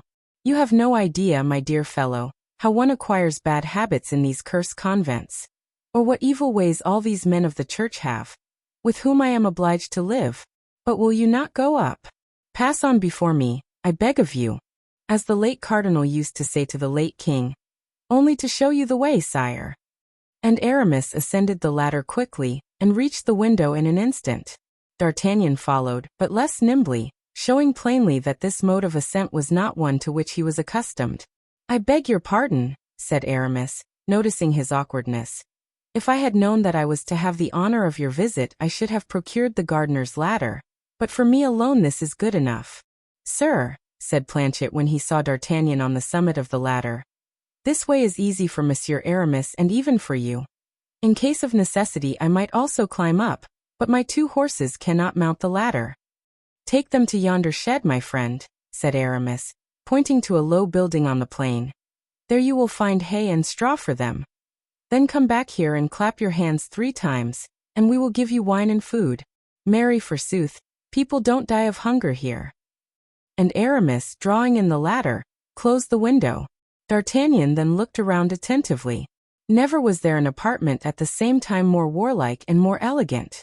At each corner were arranged trophies, presenting to view swords of all sorts, and on the walls hung 4 great pictures representing in their ordinary military costume the Cardinal de Lorraine, the Cardinal de Richelieu, the Cardinal de La Valette, and the Archbishop of Bordeaux. Exteriorly, nothing in the room showed that it was the habitation of an abbé.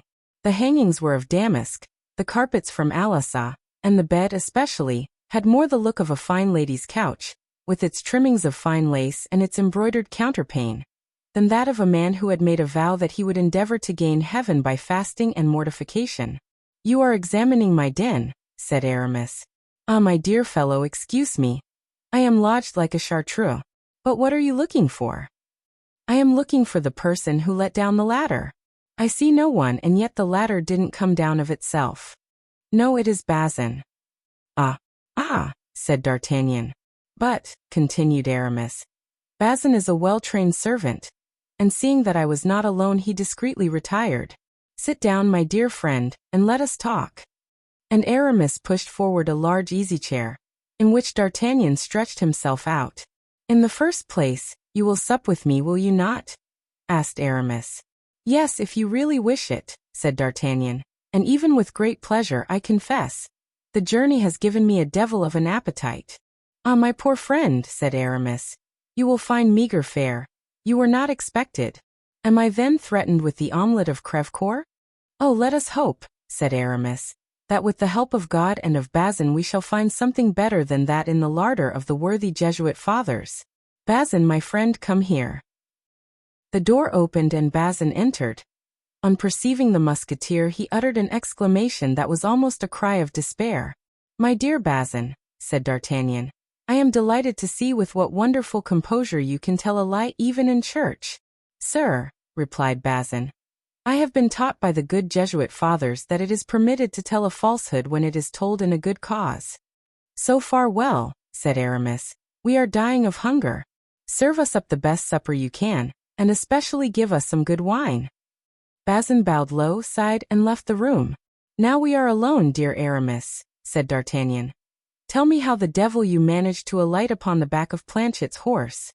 "I-faith," answered Aramis, "as you see, from heaven." "From heaven," replied D'Artagnan, shaking his head. "You have no more the appearance of coming from thence than you have of going there."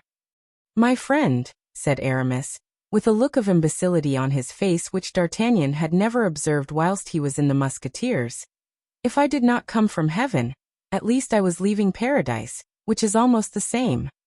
"Here, then, is a puzzle for the learned," observed D'Artagnan. "Until now they have never been able to agree as to the situation of paradise. Some place it on Mount Ararat, others between the rivers Tigris and Euphrates. It seems that they have been looking very far away for it, while it was actually very near. Paradise is at Noisy-le-Sec, upon the site of the Archbishop's chateau. People do not go out from it by the door, but by the window. One doesn't descend here by the marble steps of a peristyle, but by the branches of a lime tree, and the angel with a flaming sword who guards this Elysium seems to have changed his celestial name of Gabriel into that of the more terrestrial one of the Prince de Marsillac." Aramis burst into a fit of laughter. "You were always a merry companion, my dear D'Artagnan," he said, "and your witty Gascon fancy has not deserted you. Yes, there is something in what you say. Nevertheless, do not believe that it is Madame de Longueville with whom I am in love. A plague on't! I shall not do so. After having been so long in love with Madame de Chevreuse, you would hardly lay your heart at the feet of her mortal enemy." "Yes," replied Aramis with an absent air. "Yes, that poor Duchess. I once loved her much, and to do her justice, she was very useful to us. Eventually she was obliged to leave France. He was a relentless enemy, that damned cardinal," continued Aramis, glancing at the portrait of the old minister. "He had even given orders to arrest her, and would have cut off her head had she not escaped with her waiting maid. Poor Kitty! I have heard that she met with a strange adventure in I don't know what village, with I don't know what cure, of whom she asked hospitality and who, having but one chamber, and taking her for a cavalier, offered to share it with her. For she had a wonderful way of dressing as a man, that dear Marie. I know only one other woman who can do it as well. So they made this song about her. La Boissière dis-moi. You know it, don't you? No, sing it, please." Aramis immediately complied, and sang the song in a very lively manner. "Bravo!" cried D'Artagnan. "You sing charmingly, dear Aramis. I do not perceive that singing masses has spoiled your voice." "My dear D'Artagnan," replied Aramis, "you understand, when I was a musketeer I mounted guard as seldom as I could. Now when I am an abbé I say as few masses as I can. But to return to our Duchess." "Which, the Duchess de Chevreuse or the Duchess de Longueville?" "Have I not already told you that there is nothing between me and the Duchess de Longueville? Little flirtations, perhaps, and that's all. No, I spoke of the Duchess de Chevreuse. Did you see her after her return from Brussels, after the king's death?" "Yes, she is still beautiful." "Yes," said Aramis.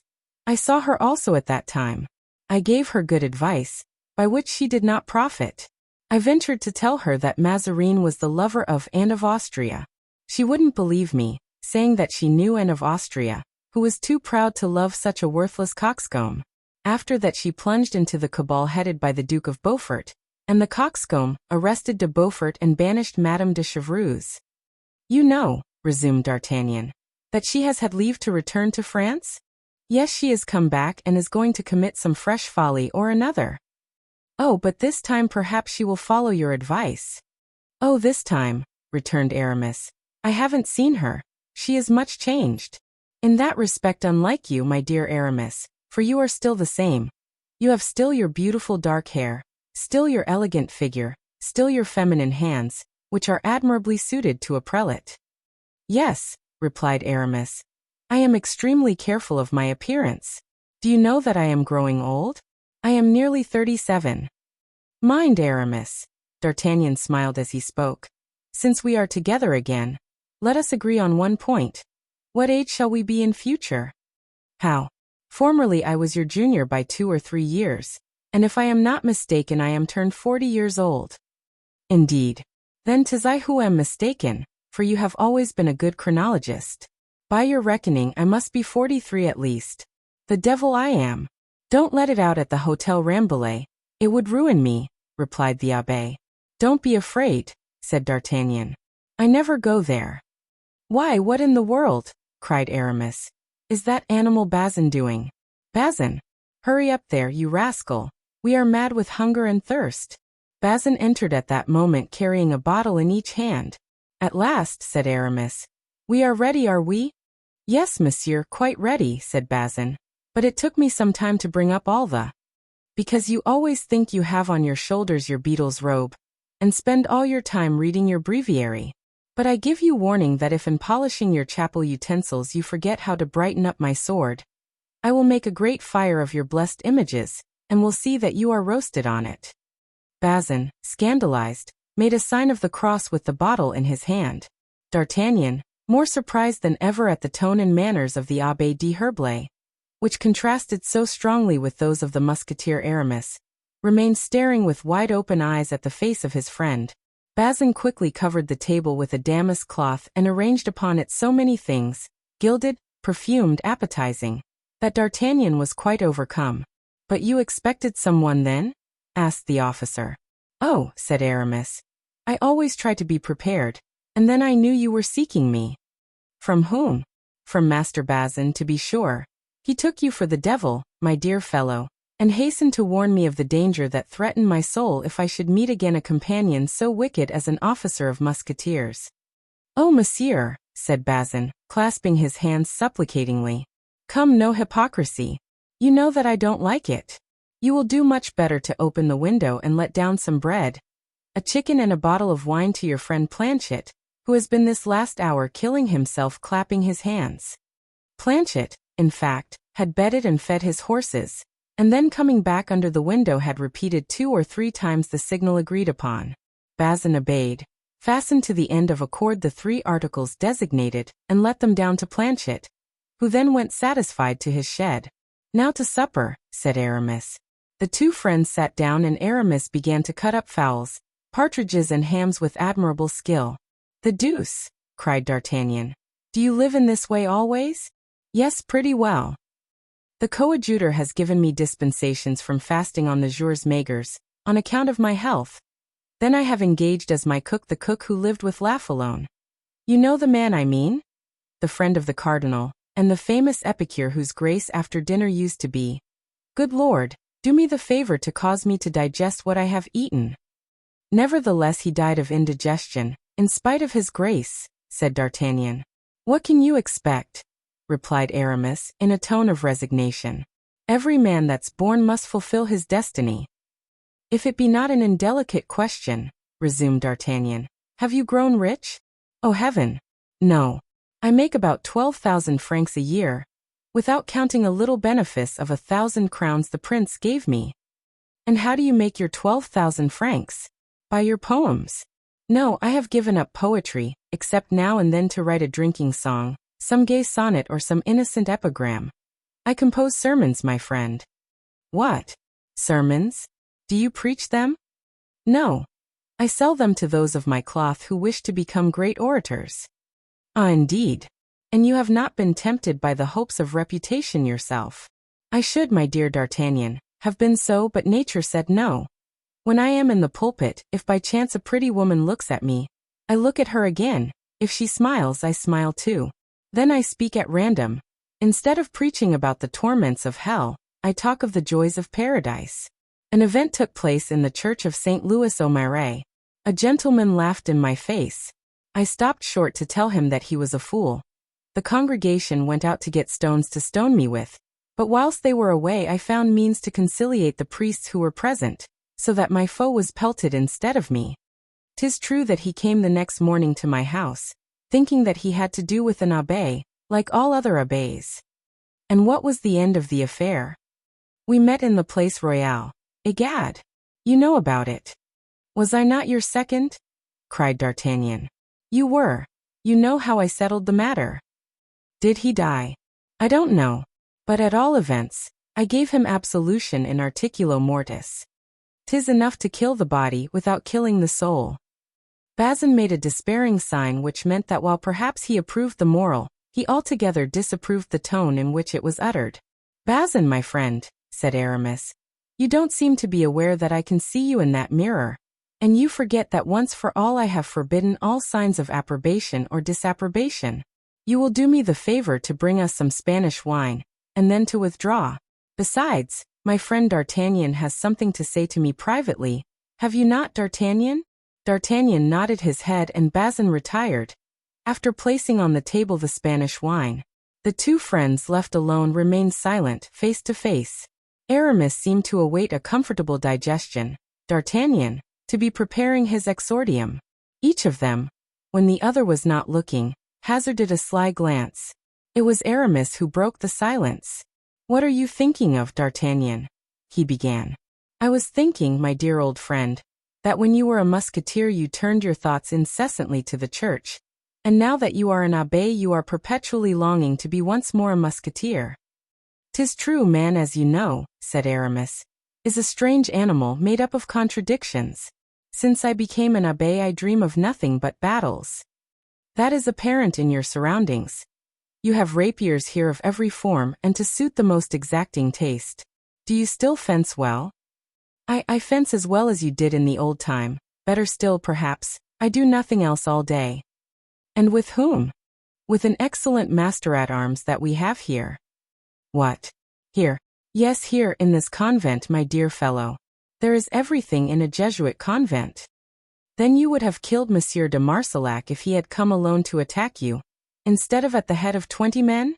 Undoubtedly, said Aramis, and even at the head of his 20 men, if I could have drawn without being recognized. God pardon me, said D'Artagnan to himself. I believe he has become more Gascon than I am. Then aloud. Well, my dear Aramis, do you ask me why I came to seek you? No, I have not asked you that, said Aramis with his subtle manner. But I have expected you to tell me. Well, I sought you for the single purpose of offering you a chance to kill Monsieur de Marsillac whenever you please, prince though he is. Hold on. Wait, said Aramis. That is an idea, of which I invite you to take advantage, my friend. Let us see. With your 1,000 crowns from the abbey and the 12,000 francs you make by selling sermons, are you rich? Answer frankly. I am as poor as Job, and were you to search my pockets and my boxes I don't believe you would find 100 pistoles. Peste! 100 pistoles, said D'Artagnan to himself. He calls that being as poor as Job. If I had them I should think myself as rich as Croesus. Then aloud. Are you ambitious? As Enceladus? Well, my friend, I bring you the means of becoming rich, powerful, and free to do whatever you wish. The shadow of a cloud passed over Aramis's face as quickly as that which in August passes over the field of grain. But quick as it was, it did not escape D'Artagnan's observation. Speak on, said Aramis. One question first. Do you take any interest in politics? A gleam of light shone in Aramis's eyes, as brief as the shadow that had passed over his face, but not so brief but that it was seen by D'Artagnan. No, Aramis replied. Then proposals from any quarter will be agreeable to you, since for the moment you have no master but God. It is possible. Have you, my dear Aramis, thought sometimes of those happy days of youth we passed laughing, drinking, and fighting each other for play? Certainly, and more than once regretted them. It was indeed a glorious time. Well, those splendidly wild days may chance to come again. I am commissioned to find out my companions, and I began by you, who were the very soul of our society." Aramis bowed, rather with respect than pleasure at the compliment. "To meddle in politics," he exclaimed, in a languid voice, leaning back in his easy chair. "Ah, dear D'Artagnan, see how regularly I live and how easy I am here. We have experienced the ingratitude of the great, as you well know." "'Tis true," replied D'Artagnan. "Yet the great sometimes repent of their ingratitude." "In that case it would be quite another thing." "Let's be merciful to every sinner. Besides, you are right in another respect, which is in thinking that if we were to meddle in politics there could not be a better time than the present." "How can you know that? You who never interest yourself in politics." "Ah, without caring about them myself, I live among those who are much occupied in them. Poet as I am intimate with Sarrazin, who is devoted to the Prince de Conti, and with Monsieur de Boisrobert, who since the death of Cardinal Richelieu, is of all parties or any party, so that political discussions have not altogether been uninteresting to me." "I have no doubt of it," said D'Artagnan. "Now, my dear friend, look upon all I tell you as merely the statement of a monk, of a man who resembles an echo, repeating simply what he hears. I understand that Mazarin is at this very moment extremely uneasy as to the state of affairs, that his orders are not respected like those of our former bugbear, the deceased cardinal, whose portrait as you see hangs yonder. For whatever may be thought of him, it must be allowed that Richelieu was great." "I will not contradict you there," said D'Artagnan. "My first impressions were favorable to the minister. I said to myself that a minister is never loved, but that with the genius this one was said to have he would eventually triumph over his enemies and would make himself feared, which in my opinion is much more to be desired than to be loved." D'Artagnan made a sign with his head which indicated that he entirely approved that doubtful maxim. "This then," continued Aramis, "was my first opinion, but as I am very ignorant in matters of this kind and as the humility which I profess obliges me not to rest on my own judgment, but to ask the opinion of others, I have inquired. My friend." Aramis paused. "Well, what?" asked his friend. "Well, I must mortify myself. I must confess that I was mistaken. Monsieur de Mazarin is not a man of genius, as I thought. He is a man of no origin, once a servant of Cardinal Bentivoglio, and he got on by intrigue. He is an upstart, a man of no name, who will only be the tool of a party in France. He will amass wealth. He will injure the king's revenue and pay to himself the pensions which Richelieu paid to others. He is neither a gentleman in manner nor in feeling, but a sort of buffoon, a punchinello, a pantaloon. Do you know him?" "I do not." "Him," said D'Artagnan. "There is some truth in what you say." "Ah, it fills me with pride to find that, thanks to a common sort of penetration with which I am endowed, I am approved by a man like you, fresh from the court. But you speak of him, not of his party, his resources." "It is true, the queen is for him. Something in his favor. But he will never have the king. A mere child. A child who will be of age in 4 years. Then he has neither the parliament nor the people with him. They represent the wealth of the country, nor the nobles nor the princes, who are the military power of France." D'Artagnan scratched his ear. He was forced to confess to himself that this reasoning was not only comprehensive, but just. "You see, my poor friend, that I am sometimes bereft of my ordinary thoughtfulness. Perhaps I am wrong in speaking thus to you, who have evidently a leaning to Mazarin." "I," cried D'Artagnan, "not in the least. You spoke of omission." "Did I? I was wrong then. No, I said what you say. There is a crisis at hand. Well, let's fly the feather before the wind. Let us join with that side to which the wind will carry it and resume our adventurous life. We were once 4 valiant knights, 4 hearts fondly united. Let us unite again, not our hearts, which have never been severed, but our courage and our fortunes. Here's a good opportunity for getting something better than a diamond." "You are right, D'Artagnan. I held a similar project, but as I had not nor ever shall have your fruitful, vigorous imagination, the idea was suggested to me. Everyone nowadays wants auxiliaries. Propositions have been made to me, and I confess to you frankly that the coadjutor has made me speak out." "Monsieur de Gondi, the cardinal's enemy?" No, the king's friend, said Aramis. The king's friend, you understand. Well, it is a question of serving the king, the gentleman's duty. But the king is with Mazarin. He is, but not willingly, in appearance not heart, and that is exactly the snare the king's enemies are preparing for the poor child. Ah, but this is, indeed, civil war which you propose to me, dear Aramis. War for the king. Yet the king will be at the head of the army on Mazarin's side. But his heart will be in the army commanded by the Duc de Beaufort. Monsieur de Beaufort? He is at Vincennes. Did I say Monsieur de Beaufort? Monsieur de Beaufort or another. Monsieur de Beaufort or Monsieur le Prince. But Monsieur le Prince is to set out for the army.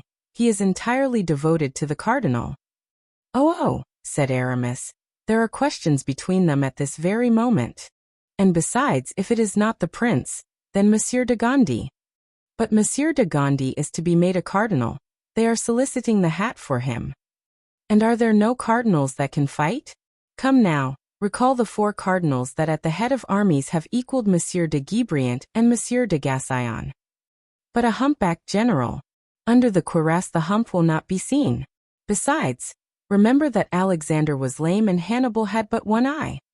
Do you see any great advantage in adhering to this party? Asked D'Artagnan.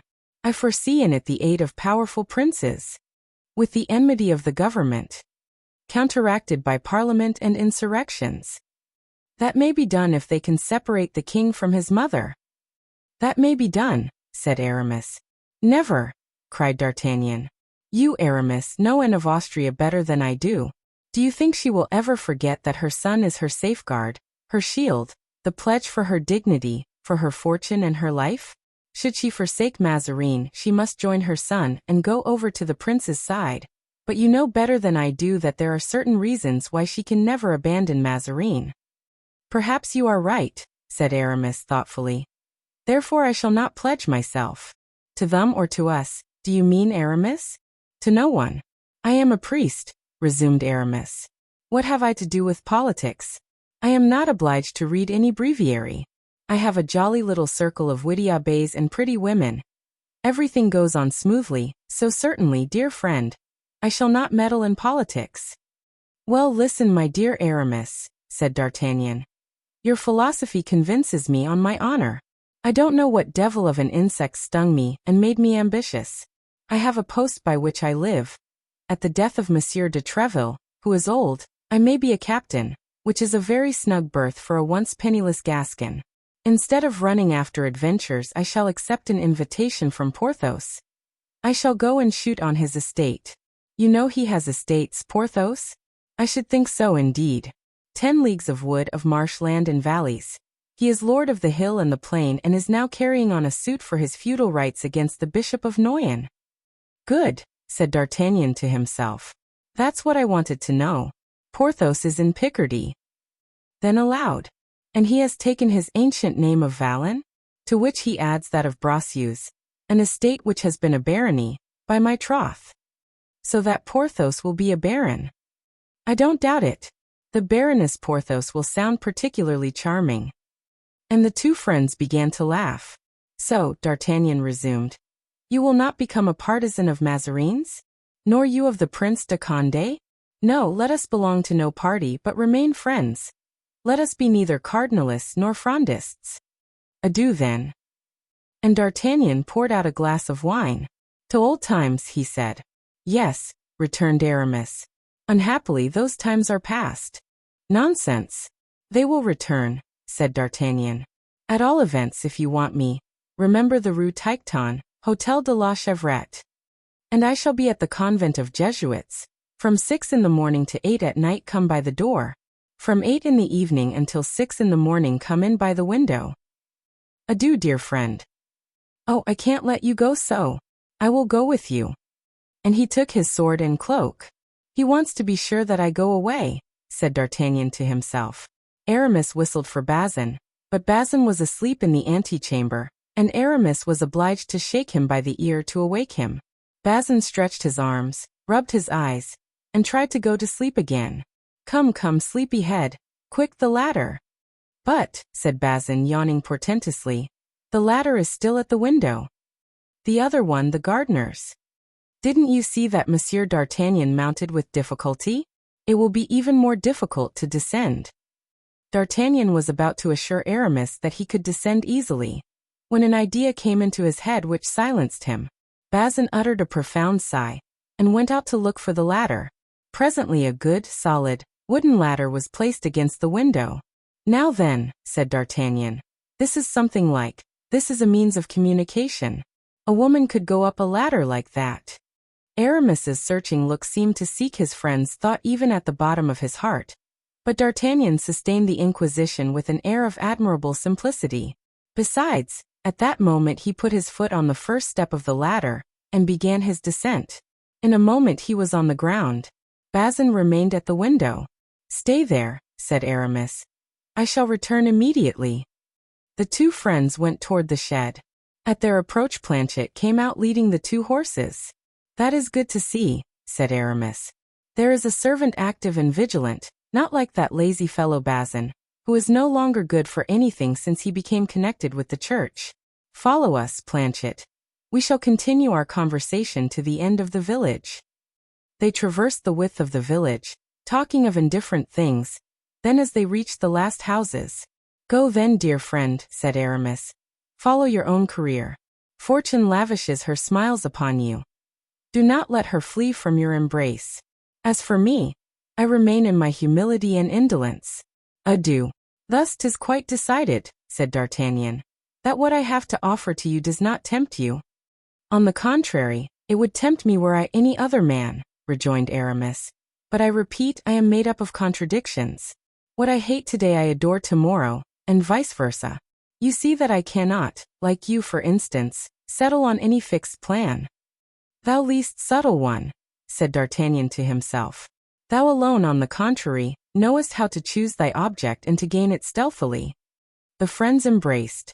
They descended into the plain by the ladder. Planchet met them hard by the shed. D'Artagnan jumped into the saddle. Then the old companions in arms again shook hands. D'Artagnan and Planchet spurred their steeds and took the road to Paris. But after he had gone about 200 steps D'Artagnan stopped short, alighted, threw the bridle of his horse over the arm of Planchet, and took the pistols from his saddlebow to fasten them to his girdle. What's the matter? asked Planchet. This is the matter. Be he ever so cunning he shall never say I was his dupe. Stand here, don't stir. Turn your back to the road and wait for me. Having thus spoken, D'Artagnan cleared the ditch by the roadside and crossed the plain so as to wind around the village. He had observed between the house that Madame de Longueville inhabited and the convent of the Jesuits, an open space surrounded by a hedge. The moon had now risen and he could see well enough to retrace his road. He reached the hedge and hid himself behind it. In passing by the house where the scene which we have related took place, he remarked that the window was again lighted up, and he was convinced that Aramis had not yet returned to his own apartment, and that when he did it would not be alone. In truth, in a few minutes he heard steps approaching and low whispers. Close to the hedge the steps stopped. D'Artagnan knelt down near the thickest part of the hedge. Two men, to the astonishment of D'Artagnan, appeared shortly. Soon, however, his surprise vanished, for he heard the murmurs of a soft, harmonious voice. One of these two men was a woman disguised as a cavalier. Calm yourself, dear Renée, said the soft voice. The same thing will never happen again. I have discovered a sort of subterranean passage which runs beneath the street, and we shall only have to raise one of the marble slabs before the door to open you an entrance and an outlet. Oh, answered another voice, which D'Artagnan instantly recognized as that of Aramis. I swear to you, princess, that if your reputation did not depend on precautions, and if my life alone were jeopardized. Yes, yes, I know you are as brave and venturesome as any man in the world, but you do not belong to me alone. You belong to all our party. Be prudent, sensible. I always obey, madam, when I am commanded by so gentle a voice. He kissed her hand tenderly. Ah, exclaimed the cavalier with a soft voice. What's the matter? Asked Aramis. Do you not see that the wind has blown off my hat?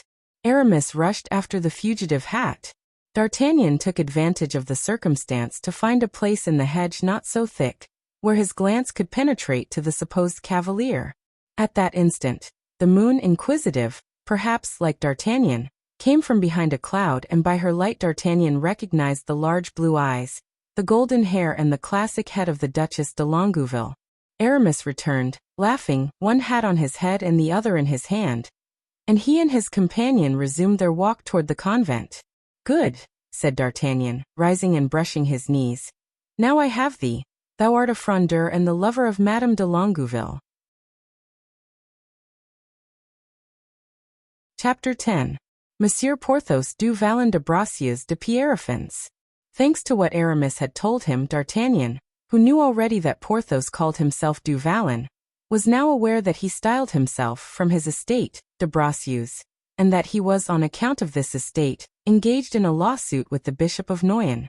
It was then in the neighborhood of Noyon that he must seek that estate. His itinerary was promptly determined. He would go to Dammartin, from which place two roads diverge, one toward Soissons, the other toward Compiègne. There he would inquire concerning the Bracieux estate, and go to the right or to the left according to the information obtained. Planchet, who was still a little concerned for his safety after his recent escapade, declared that he would follow D'Artagnan even to the end of the world, either by the road to the right or by that to the left. Only he begged his former master to set out in the evening, for greater security to himself. D'Artagnan suggested that he should send word to his wife, so that she might not be anxious about him, but Planchet replied with much sagacity that he was very sure his wife would not die of anxiety through not knowing where he was, while he, Planchet, remembering her incontinence of tongue, would die of anxiety if she did know. This reasoning seemed to D'Artagnan so satisfactory that he no further insisted, and about 8 o'clock in the evening, the time when the vapors of night begin to thicken in the streets, he left the Hôtel de la Chevrette, and followed by Planchet set forth from the capital by way of the St. Denis Gate. At midnight the two travelers were at Dammartin, but it was then too late to make inquiries. The host of the Cygne de la Croix had gone to bed. The next morning D'Artagnan summoned the host, one of those sly Normans who say neither yes nor no and fear to commit themselves by giving a direct answer. D'Artagnan, however, gathered from his equivocal replies that the road to the right was the one he ought to take, and on that uncertain information he resumed his journey. At 9 in the morning he reached Nanteuil, and stopped for breakfast. His host here was a good fellow from Picardy, who gave him all the information he needed. The Bracieux estate was a few leagues from Villers-Cotterets.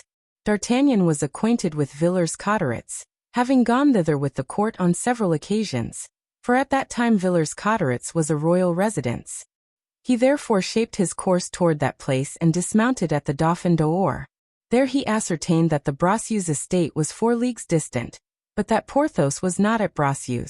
Porthos had, in fact, been involved in a dispute with the Bishop of Noyon in regard to the Pierrefonds property, which adjoined his own, and weary at length of a legal controversy which was beyond his comprehension, he put an end to it by purchasing Pierrefonds and added that name to his others. He now called himself du Vallon de Bracieux de Pierrefonds, and resided on his new estate. The travelers were therefore obliged to stay at the hotel until the next day. The horses had done 10 leagues that day and needed rest. It is true they might have taken others, but there was a great forest to pass through, and Planchet, as we have seen, had no liking for forests after dark. There was another thing that Planchet had no liking for, and that was starting on a journey with a hungry stomach. Accordingly, D'Artagnan, on awaking, found his breakfast waiting for him. It need not be said that Planchet, in resuming his former functions, resumed also his former humility, and was not ashamed to make his breakfast on what was left by D'Artagnan. It was nearly 8 o'clock when they set out again. Their course was clearly defined. They were to follow the road toward Compiègne, and on emerging from the forest turn to the right. The morning was beautiful, and in this early springtime the birds sang on the trees and the sunbeams shone through the misty glades, like curtains of golden gauze.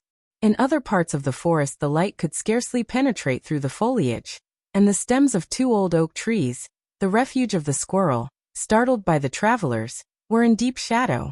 There came up from all nature in the dawn of day a perfume of herbs, flowers and leaves, which delighted the heart. D'Artagnan, sick of the closeness of Paris, thought that when a man had 3 names of his different estates joined one to another, he ought to be very happy in such a paradise.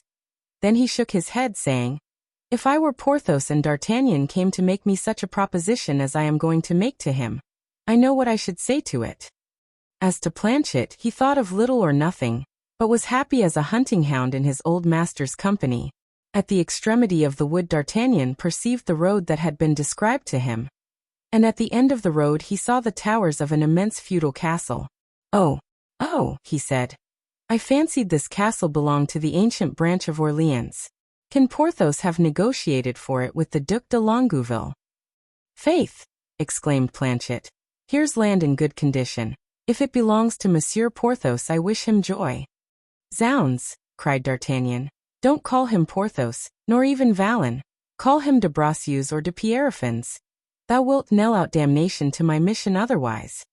As he approached the castle which had first attracted his eye, D'Artagnan was convinced that it could not be there that his friend dwelt. The towers, though solid and as if built yesterday, were open and broken. One might have fancied that some giant had cleaved them with blows from a hatchet. On arriving at the extremity of the castle, D'Artagnan found himself overlooking a beautiful valley, in which, at the foot of a charming little lake, stood several scattered houses, which, humble in their aspect, and covered, some with tiles, others with thatch, seemed to acknowledge as their sovereign lord a pretty chateau, built about the beginning of the reign of Henry IV, and surmounted by 4 stately, gilded weathercocks. D'Artagnan no longer doubted that this was Porthos's pleasant dwelling place. The road led straight up to the chateau which, compared to its ancestor on the hill, was exactly what a fop of the coterie of the Duc d'Enghien would have been beside a knight in steel armor in the time of Charles VII. D'Artagnan spurred his horse on and pursued his road, followed by Planchet at the same pace. In 10 minutes D'Artagnan reached the end of an alley regularly planted with fine poplars and terminating in an iron gate, the points and crossed bars of which were gilt. In the midst of this avenue was a nobleman, dressed in green, and with as much gilding about him as the iron gate, riding on a tall horse.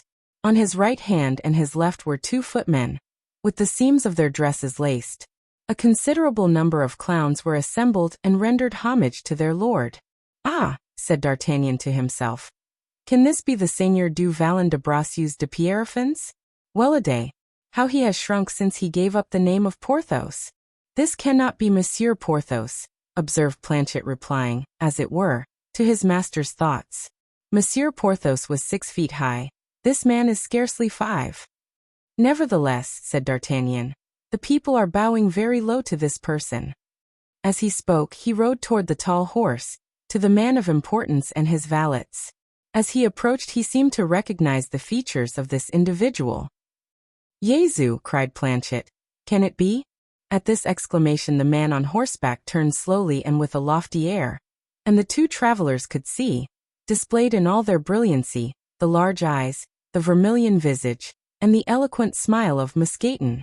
It was indeed Musketeer, as fat as a pig, rolling about with rude health, puffed out with good living, who, recognizing D'Artagnan and acting very differently from the hypocrite Bazin, slipped off his horse and approached the officer with his hat off, so that the homage of the assembled crowd was turned toward this new sun, which eclipsed the former luminary.